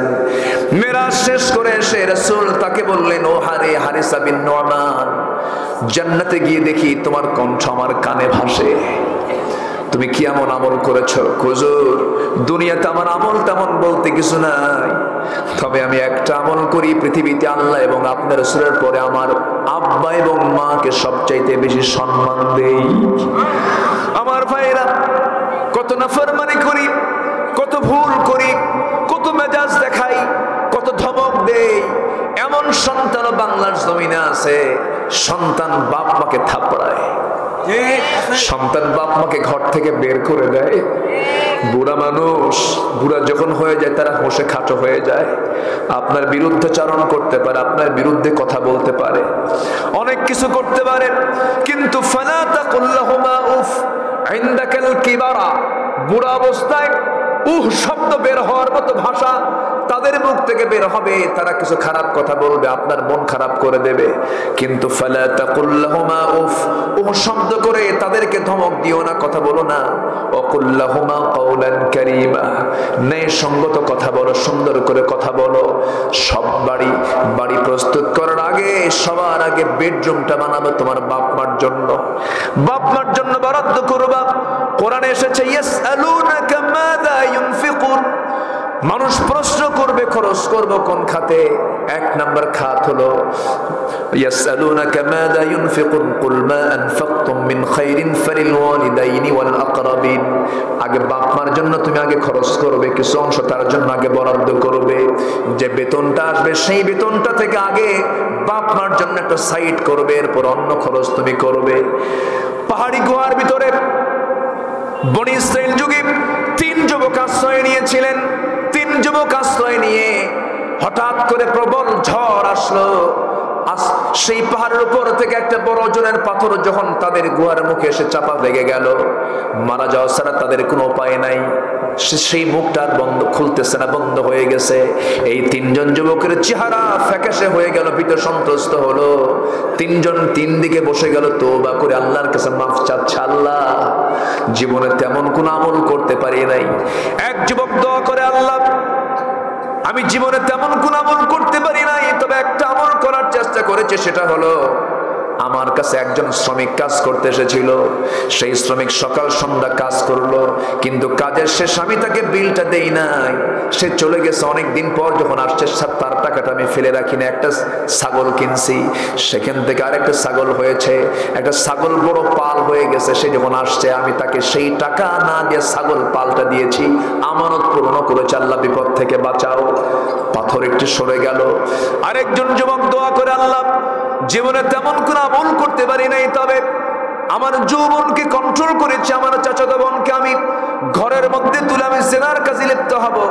2 পায়ের মাঝখান পর্যন্ত আমি চলে যাওয়ার পর বোনটা আমাকে বলে, ভাই এই যে জেনার কাজে তুমি লিপ্ত হচ্ছ, তুমি কি জানো এই 2 জনের মাঝে একজন বড় সাক্ষী আমার আল্লাহ তাআলা দেখছেন। সঙ্গে সঙ্গে সেই জায়গা থেকে উঠে এসেছি, আমি জেনার কাজে লিপ্ত হই না। আল্লাহ আমাকে এই বিপদ থেকে বাঁচাও। পাহাড়ের মুখ থেকে পাথর একটু সরে দাঁড়ালো। আরেকজন সাহাবী বলছেন, আরেকজন ওই আল্লাহর বান্দা যুবক বলতেছে, ওই 3 যুবকের এক যুবক বলতেছে, আল্লাহ জীবনে তেমন কোন আমল করতে পারি নাই, তবে একটা আমল করার চেষ্টা করেছি। এক রাতের কথা মনে হয়ে গেল আল্লাহ। সেই রাতটা হলো যে রাত্রে আমি অনেক রাত্রে বাড়িতে এসেছি, ক্লান্ত শ্রান্ত দেহ নিয়ে হাত পা পরিষ্কার করে ঘরে বসেছি। আমাকে আমার স্ত্রী 1 গ্লাস দুধ দিল। সেই দুধ আমাকে খাওয়ার জন্য বলা হলো, আমি খেলাম না। আমার মেয়েটা পান করবে, আমার মেয়েকেও দিলাম না। আমি না পান করে আমার মেয়েটাকে না দিয়া মেয়েটা কান্নায় ভেঙে পড়লো, দুধ পানের জন্য তাকে দিলাম না। সোজা আমি আমার মার দরজার কাছে গিয়ে দাঁড়ালাম। দরজায় নক করে বললাম, মা আমি তোমার কাছে এসেছি 1 গ্লাস দুধ নিয়ে, মা তুমি দুধটা পান করো। আমি আমার মাকে দুধ পান করিয়েছি, আমি নিজে খাই না, আমার সন্তানকে খাওয়াই নাই। মাকে বেশি প্রাধান্য দিয়েছো। আল্লাহ তোমার কাছে প্রার্থনা করি, এই চরম বিপদ থেকে তুমি আল্লাহ আমাদের বাঁচায়া দাও। পাথরটা পুরোপুরি সরে গেল। 3 যুবক সেই গর্ত থেকে বের হয়ে আসলো। এখান থেকে আমরা 3টা শিক্ষা পেলাম। মায়ের খেদমত করা, আমানত রক্ষা করা, নিজের যৌবনকে কন্ট্রোল করা। আমরা 3টা বিষয় আমরা নিজের জীবনে বাস্তবায়ন করব। জোরে বলি ইনশাআল্লাহ। আরো জোরে বলি ইনশাআল্লাহ। মাল খরচ করব সবচেয়ে নিকটতম আত্মীয় স্বজনদের কাছে 1 নাম্বার। আমার ভাইয়েরা, অনেক মানুষ আছে ধর্মের বাপ বানায়, ধর্মের ভাই বানায়, এগুলো হারাম, এগুলো জায়েজ নাই। রাসূল বলেছেন, রাখিমান ফুহু, ওই লোকের নাক ধুলায় মলিন হয়ে যাক, ধুলায় মলিন হয়ে যাক। সাহাবীরা বললেন, ইয়া রাসূলুল্লাহ, কার নাক ধুলায় মলিন হবে? সঙ্গে সঙ্গে রাসূল বলছেন, মান আদরাকা ওয়ালিদাইহি ইনদাল কিবার আহাদুহুমা আও কিলাইহিমা, যে ব্যক্তি তার বাপ মাকে একজন অথবা উভয়জনকে বুড়ো অবস্থায় পেল, অথচ তাদের দ্বারা নিজের জীবনের গুনাহ মাফ করে নিতে পারলো না, তার দানা ধুলায় মলিন হয়ে যাক, সে ধ্বংস হয়ে যাক। এই জন্য যার বাপ মা জীবদ্দশায় যারা বেঁচে আছেন, গুনাহ মাফ তাদের মাধ্যমে চাইতে হবে। কার কাছে? আসতে বলবেন না, কার কাছে? আল্লাহর কাছে। আব্দুল ইবনে আব্বাস রাদিয়াল্লাহু তাআলা আনহু নামে একজন সাহাবী ছিলেন। নবীজির মৃত্যুর সময় তার বয়স মাত্র ছিল 13 বছর। জগৎধন্য একজন মুফাসসির ছিলেন। তিনি নিজে একটা কথা বলেছেন। তিনি বলেছেন, আমি সারা জীবন কোরআন হাদিস পড়ে যতটুকু বুঝেছি, এই দুনিয়াতে ইন্নী লা আ'লামু আমালান আকরাবু ইলাল্লাহি মিন বিররিল ওয়ালিদাইন, এই দুনিয়াতে আমার কাছে জানা নাই আমার আল্লাহর কাছে সবচাইতে প্রিয় কাজ হলো বান্দা যদি বাপ মার সেবা করতে পারে। জোরে করুন সুবহানাল্লাহ। আল্লাহ তুমি সবাইকে বোঝার তৌফিক দিয়া দাও। জোরে বলি আমিন। আরো জোরে আমিন। এরপরে এতিমের কথা আসছে। এতিমের মাল মেরে খাওয়া চাষা আছে না নাই? আসতে বলবেন না, আছে না নাই? এতিমের মাল মেরে খাওয়া যাবে না। মুরাদপুরের বাজারের জমির দাম আর দিনাজপুর শহরের জমির দাম কি একরকম নাকি? এখানেও 4 শতক, ওখানেও 4 শতক। ভাই মারা গেছে আগে, ভাইয়ের সম্পত্তি মুরাদপুরে বুঝায় দিয়ে ভাতিজাকে ওই জায়গায় নিজে দখল করে চাচা মরো, তোমার পেটের মধ্যে জাহান্নামের আগুন ঢুকবে। ঠিক কি না? এতিমের মাল মেরে খাওয়া যাবে না, বরং এতিমকে আরো সামনে আরো তার জন্য আরো বাড়ায় দিতে হবে। ও আমার ভাতিজা, বাপ মরে গেছে রে ভাতিজা, এতিম রে, তুই যা পাবি তা তো দিলামই, আমারও কিছু অংশ আমি তোরে দান করে দিলাম। আল্লাহু আকবার বলেন। আমার আমার ভাইয়েরা, মিসকিন ওয়াবনাস সাবিল ওয়াসাইলিন ফির রিকাব, এই সমস্ত খাতগুলো আল্লাহ তাআলা জানিয়ে দিয়েছেন, এটা হলো দানের খাত। এরপরে ওয়াকামাস সালাহ, নামাজ যারা কায়েম করবে। নাম্বার 4, যাকাত যারা আদায় করবে। নাম্বার 5, ওয়াসসাবিরিনা ফিল বাসাই ওয়াদ দাররা, যারা ধৈর্য ধারণ করবে সচ্ছল বিপদে মুসিবতে, এই সমস্ত ব্যক্তিদের নাম্বার 5। এই নাম্বার 5। এরপর নাম্বার কি বলে, নাম্বার 6, এটা নাম্বার 5 হলো ওয়াল মুফুনা বিআহদিম ইদা আহাদু, যখন তারা ওয়াদা করবে ওয়াদা রক্ষা করবে, ওয়াদা ভঙ্গ করবে না। যার ওয়াদা আছে তার ঈমান আছে। লা ঈমানা লিমান লা আমানাতা লাহ, লা ঈমানা লিমান লা আহাদা লাহ, যার অঙ্গীকার ঠিক নাই, যার আমানত ঠিক নাই, তার ঈমান নাই। নাম্বার 6 হলো ধৈর্যের পরিচয় যে ব্যক্তি দেবে জীবনের সকল জায়গায়। এই 6টি কাজ যার যে বান্দার মধ্যে থাকবে, আল্লাহ বলছেন এই বান্দা সত্যবাদী, এই বান্দা মুত্তাকি, এই বান্দার জন্য আমি আল্লাহ জান্নাত রেখে দিয়েছি। জয় কোন সুবহানাল্লাহ। 5 ওয়াক্ত নামাজ পড়বেন কারা কারা? জোরে বলি ইয়া আল্লাহ, আরো জোরে ইয়া আল্লাহ। আমাদেরকে 5 ওয়াক্ত সালাত আদায় করার তৌফিক তুমি আল্লাহ দিয়া দাও। জোরে বলি আমিন। হাত নামা। বাড়িতে মা বোন আছে না নাই? দেবর ভাসুরের সঙ্গে দেখা করা জায়েজ? দেখেন আছে, জায়েজ। দুলাভাইয়ের সঙ্গে দেখা করা জায়েজ? দুলাভাইয়ের সঙ্গে কি শালি দেখা করে? হুন্ডায় চড়ে, হুন্ডায় চড়ে, হুন্ডায় চড়ে, হুন্ডায় চড়ে। শালি ভাবে দুলাভাই মানুষ, যেতে বলতেছে চড়ি। শালি হুন্ডার পিছনে চড়ছে, দুলাভাই হুন্ডা চালাচ্ছে। শালি মনে করে দুলাভাই মানুষ, একটু মাঝখানে গ্যাপ রাখি যেন গায়ে টাচ না লাগে। দুলাভাই এমন হুন্ডার সামনে যে ব্রেক মারে, এক ব্রেকে গ্যাপ পুরো। আকাম কুকাম গুলো আছে না নাই? আচ্ছা, সুযোগ দিবেন না গ্যাপ পূরণ করার। এগুলো খুব সাবধান। বেড়া ক্ষেত খায়, বেড়া। কাছের আত্মীয়র ক্ষতি কম না বেশি? বেশি। খালাতো ভাই খালি ঘন ঘন খালাম্মা সালাম পায়, খালাম্মা আসসালামু আলাইকুম, খালাম মানে খালাতো বোন একটা আছে, ঘন ঘন সালাম দেওয়ার লক্ষণ খারাপ। এগুলো খুব খেয়াল করতে হবে। বাড়িতে পর্দার পরিবেশ রক্ষা করার দরকার আছে না নাই? বাড়িতে পর্দার পরিবেশ রক্ষা করতে হবে। এটি ঈমান। এটা কি? ঈমান। জেনা মুক্ত সমাজ, জেনা মুক্ত পরিবার গড়বো আমরা। জোরে বলি ইনশাআল্লাহ। মোবাইল তো প্রত্যেকটা যুবকের জন্য খুব দরকার। দেখছো? ঠিক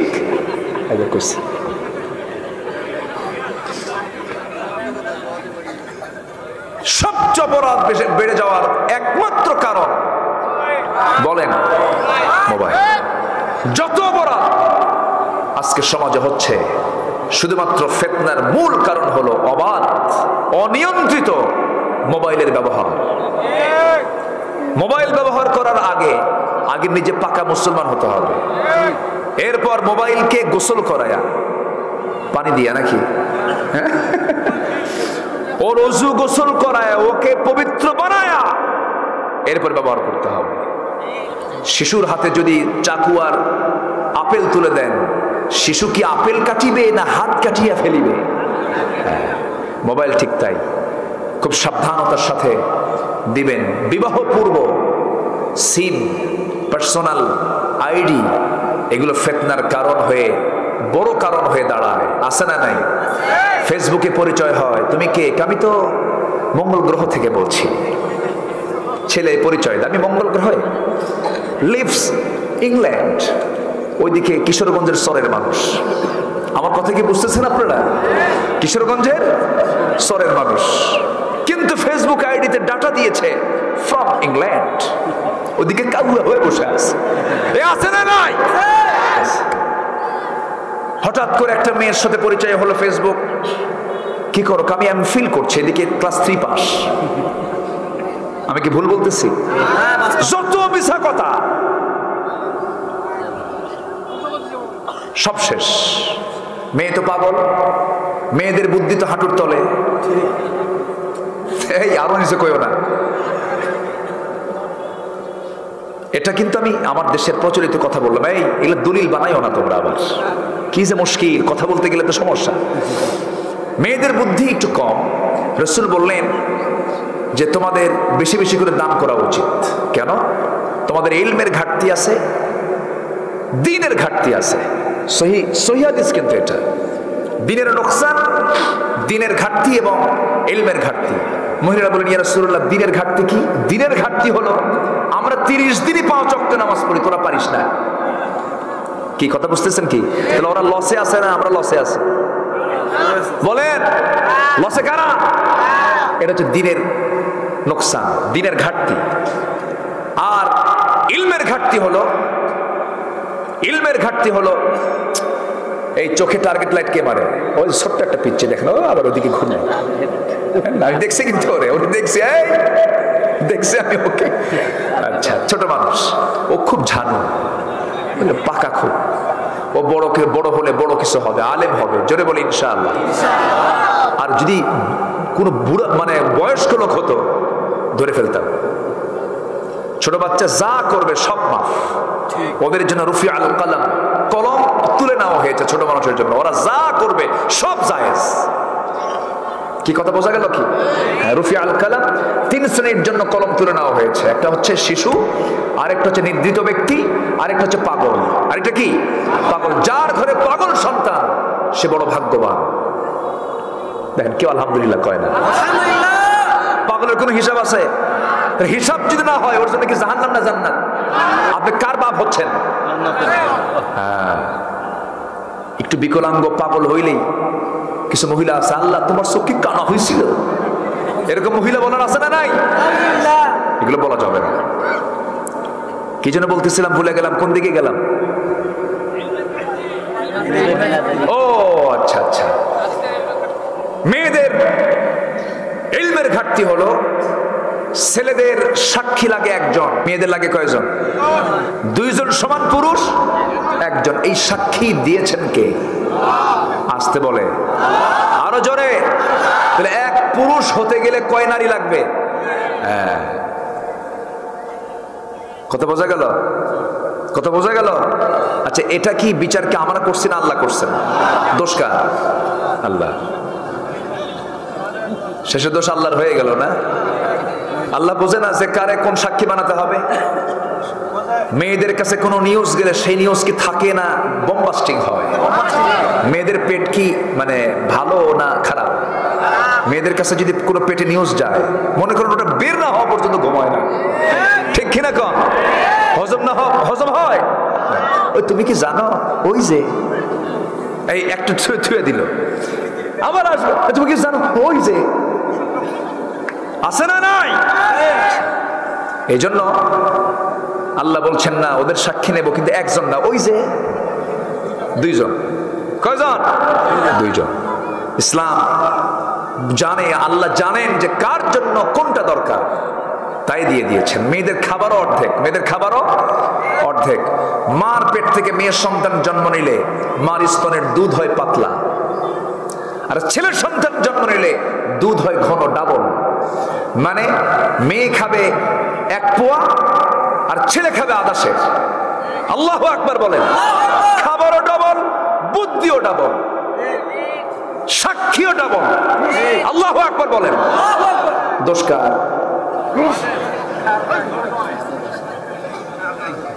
আল্লাহ তাআলা হুকুম।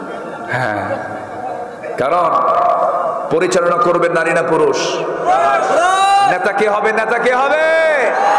ইমাম কে হবে?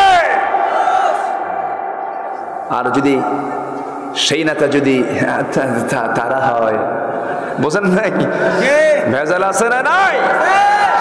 এই এই ওই যে জানো কি হয়েছে জানো, এই করতে করতে আমার শেষ হয়ে গেল সব। আসুন আমরা ইসলামকে বোঝার চেষ্টা করি, জানার চেষ্টা করি। কু আনফুসাকুম ওয়া আহলিকুম নারা, নিজে বাঁচি, পরিবারকে বাঁচাই জাহান্নাম থেকে।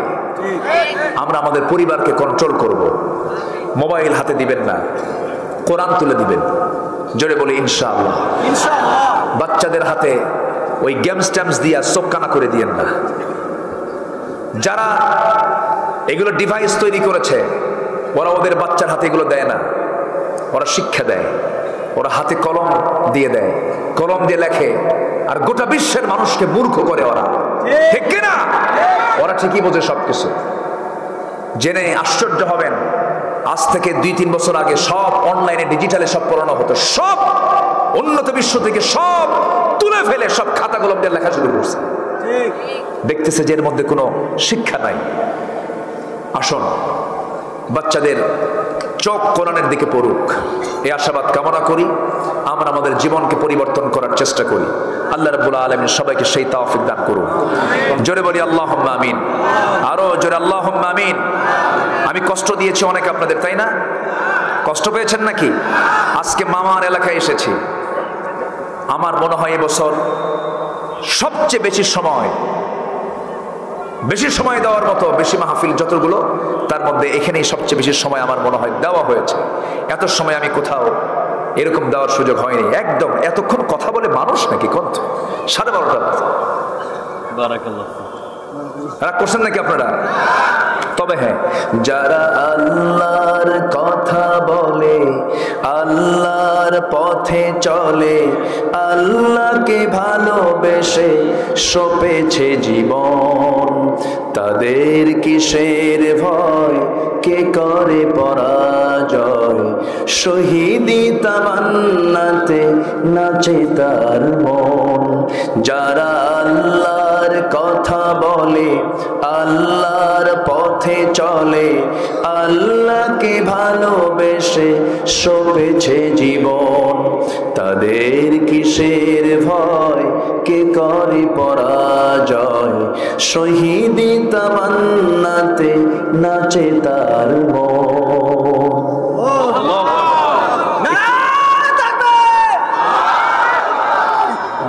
আসছে বা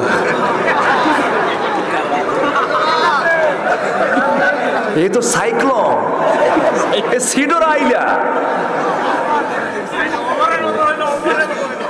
জি আলহামদুলিল্লাহ, ঠিক আছে তো। জি, আমাদের কোনো ভয় আছে নাকি? আমাদের তামান্না হলো শহীদি তামান্না। আল্লাহ কবুল করুন, জোরে বলে আমিন। আসেন, অনেক রাত হয়েছে, আমরা দোয়া করি, শেষ করে দেব। আমরা দোয়া না করে যাবেন কেউ? দোয়া করব আমরা। একটু ব্যাগ যাবে। ব্যাগ কি দিয়েছিলেন এর আগে? একবার দিছিলেন, আবার দিবেন? আচ্ছা, একটু কমিটিরা যাক, দিছিলেন 12টার আগে, একটু 12টার পরে দেন। যদি কিছু টাকা পয়সা নাই থেকে সব দিয়ে থাকেন, বিড়ি শুদ্ধ দিয়ে দেন।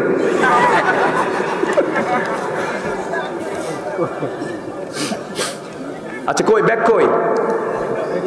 হ্যাঁ দেন, দিয়ে দেন। আমি তো বলে দিয়েছি দেন, সবাই দেব আমরা। যে আল্লাহ তুমি সবার দানকে তুমি আল্লাহ কবুল করো, জোরে বলি আমিন। হারুন, আলহামদুলিল্লাহ। হারুন কার ভাই? বলেন কার ভাই? ছোট ভাই না বড় ভাই? কিন্তু নবী হইছে পরে, নবী হইছে পরে, ছোট ভাই আগে নবী। আলহামদুলিল্লাহ বলেন। কেউ যাবেন না? এই চাদরগুলো, ব্যাগগুলো যাচ্ছে। যদি কেউ না দিতে চান, দিচ্ছেন না, পারতেছেন না, অন্তত ব্যাগটা একটু ছুঁয়ে দিবেন। ব্যাগটা ধরে একটু ছুঁয়ে দিয়ে একটু ফটো দিয়ে দিবেন। আবার ব্যাগের মধ্যে হাত দেন না যেন। আবার একটু ব্যাগ যাচ্ছে, সবাই যে যা পারে আমরা সবাই দেবো। জিকির করে সুবহানাল্লাহ,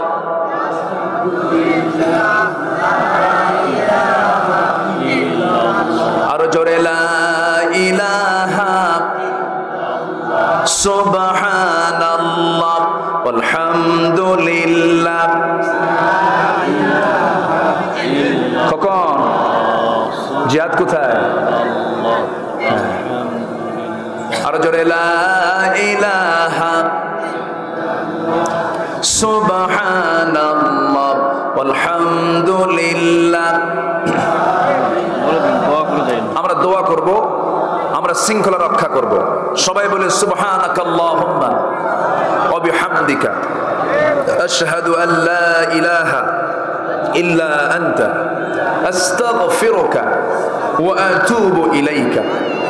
চিৎকার মেরে বলি, ইয়া আল্লাহ, আমার জীবনের সাগীরা কবিরা, ছোট বড় সব গুনাহ তুমি আল্লাহ মাফ করে দাও। জোরে বলুন ইয়া রাব্বাল আলামিন। সবাই নামাজের সুরতে বসেন, নামাজের মতো করে বসে আমরা আল্লাহর কাছে চাবো। আমার হারুন ভাই দোয়া করবে। আমি করব? আপনি করেন মুরব্বী? মামা আপনি? মামা কিন্তু অনেক কিছু জানেন। ওনাকে চেনেন?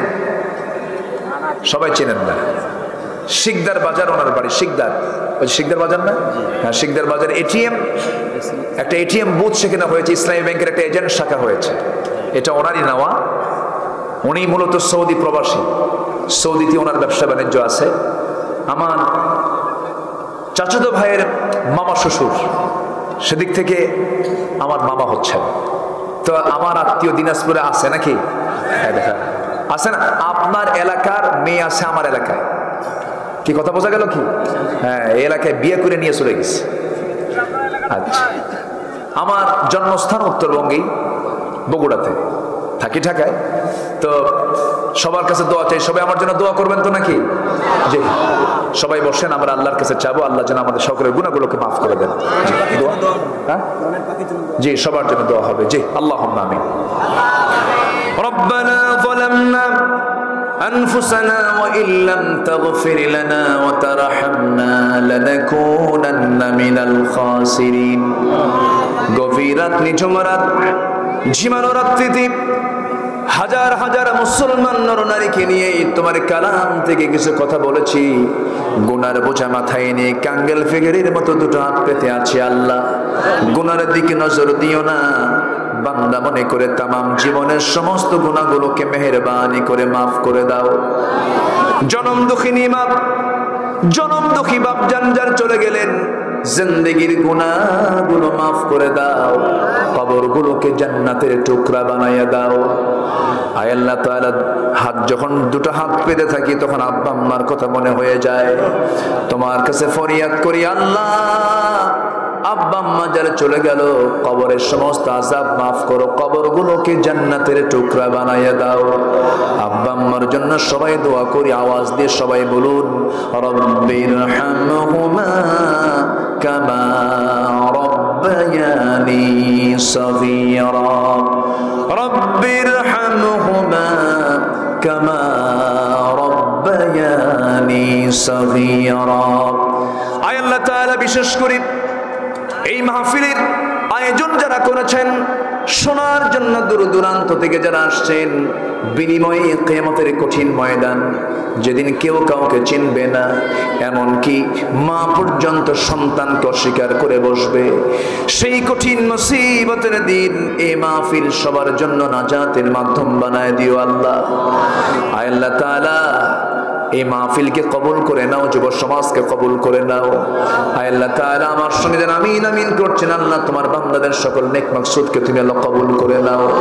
অসুস্থকে সুস্থতা দিয়ে দাও, রোগাক্রান্তকে রোগ মুক্ত করে দাও, ব্যবসায় ঘাটতি বরকত দিয়ে দাও, পরিবারে অশান্তি শান্তি দিয়ে দাও, সন্তান অবাধ্য অনুগত করে দাও।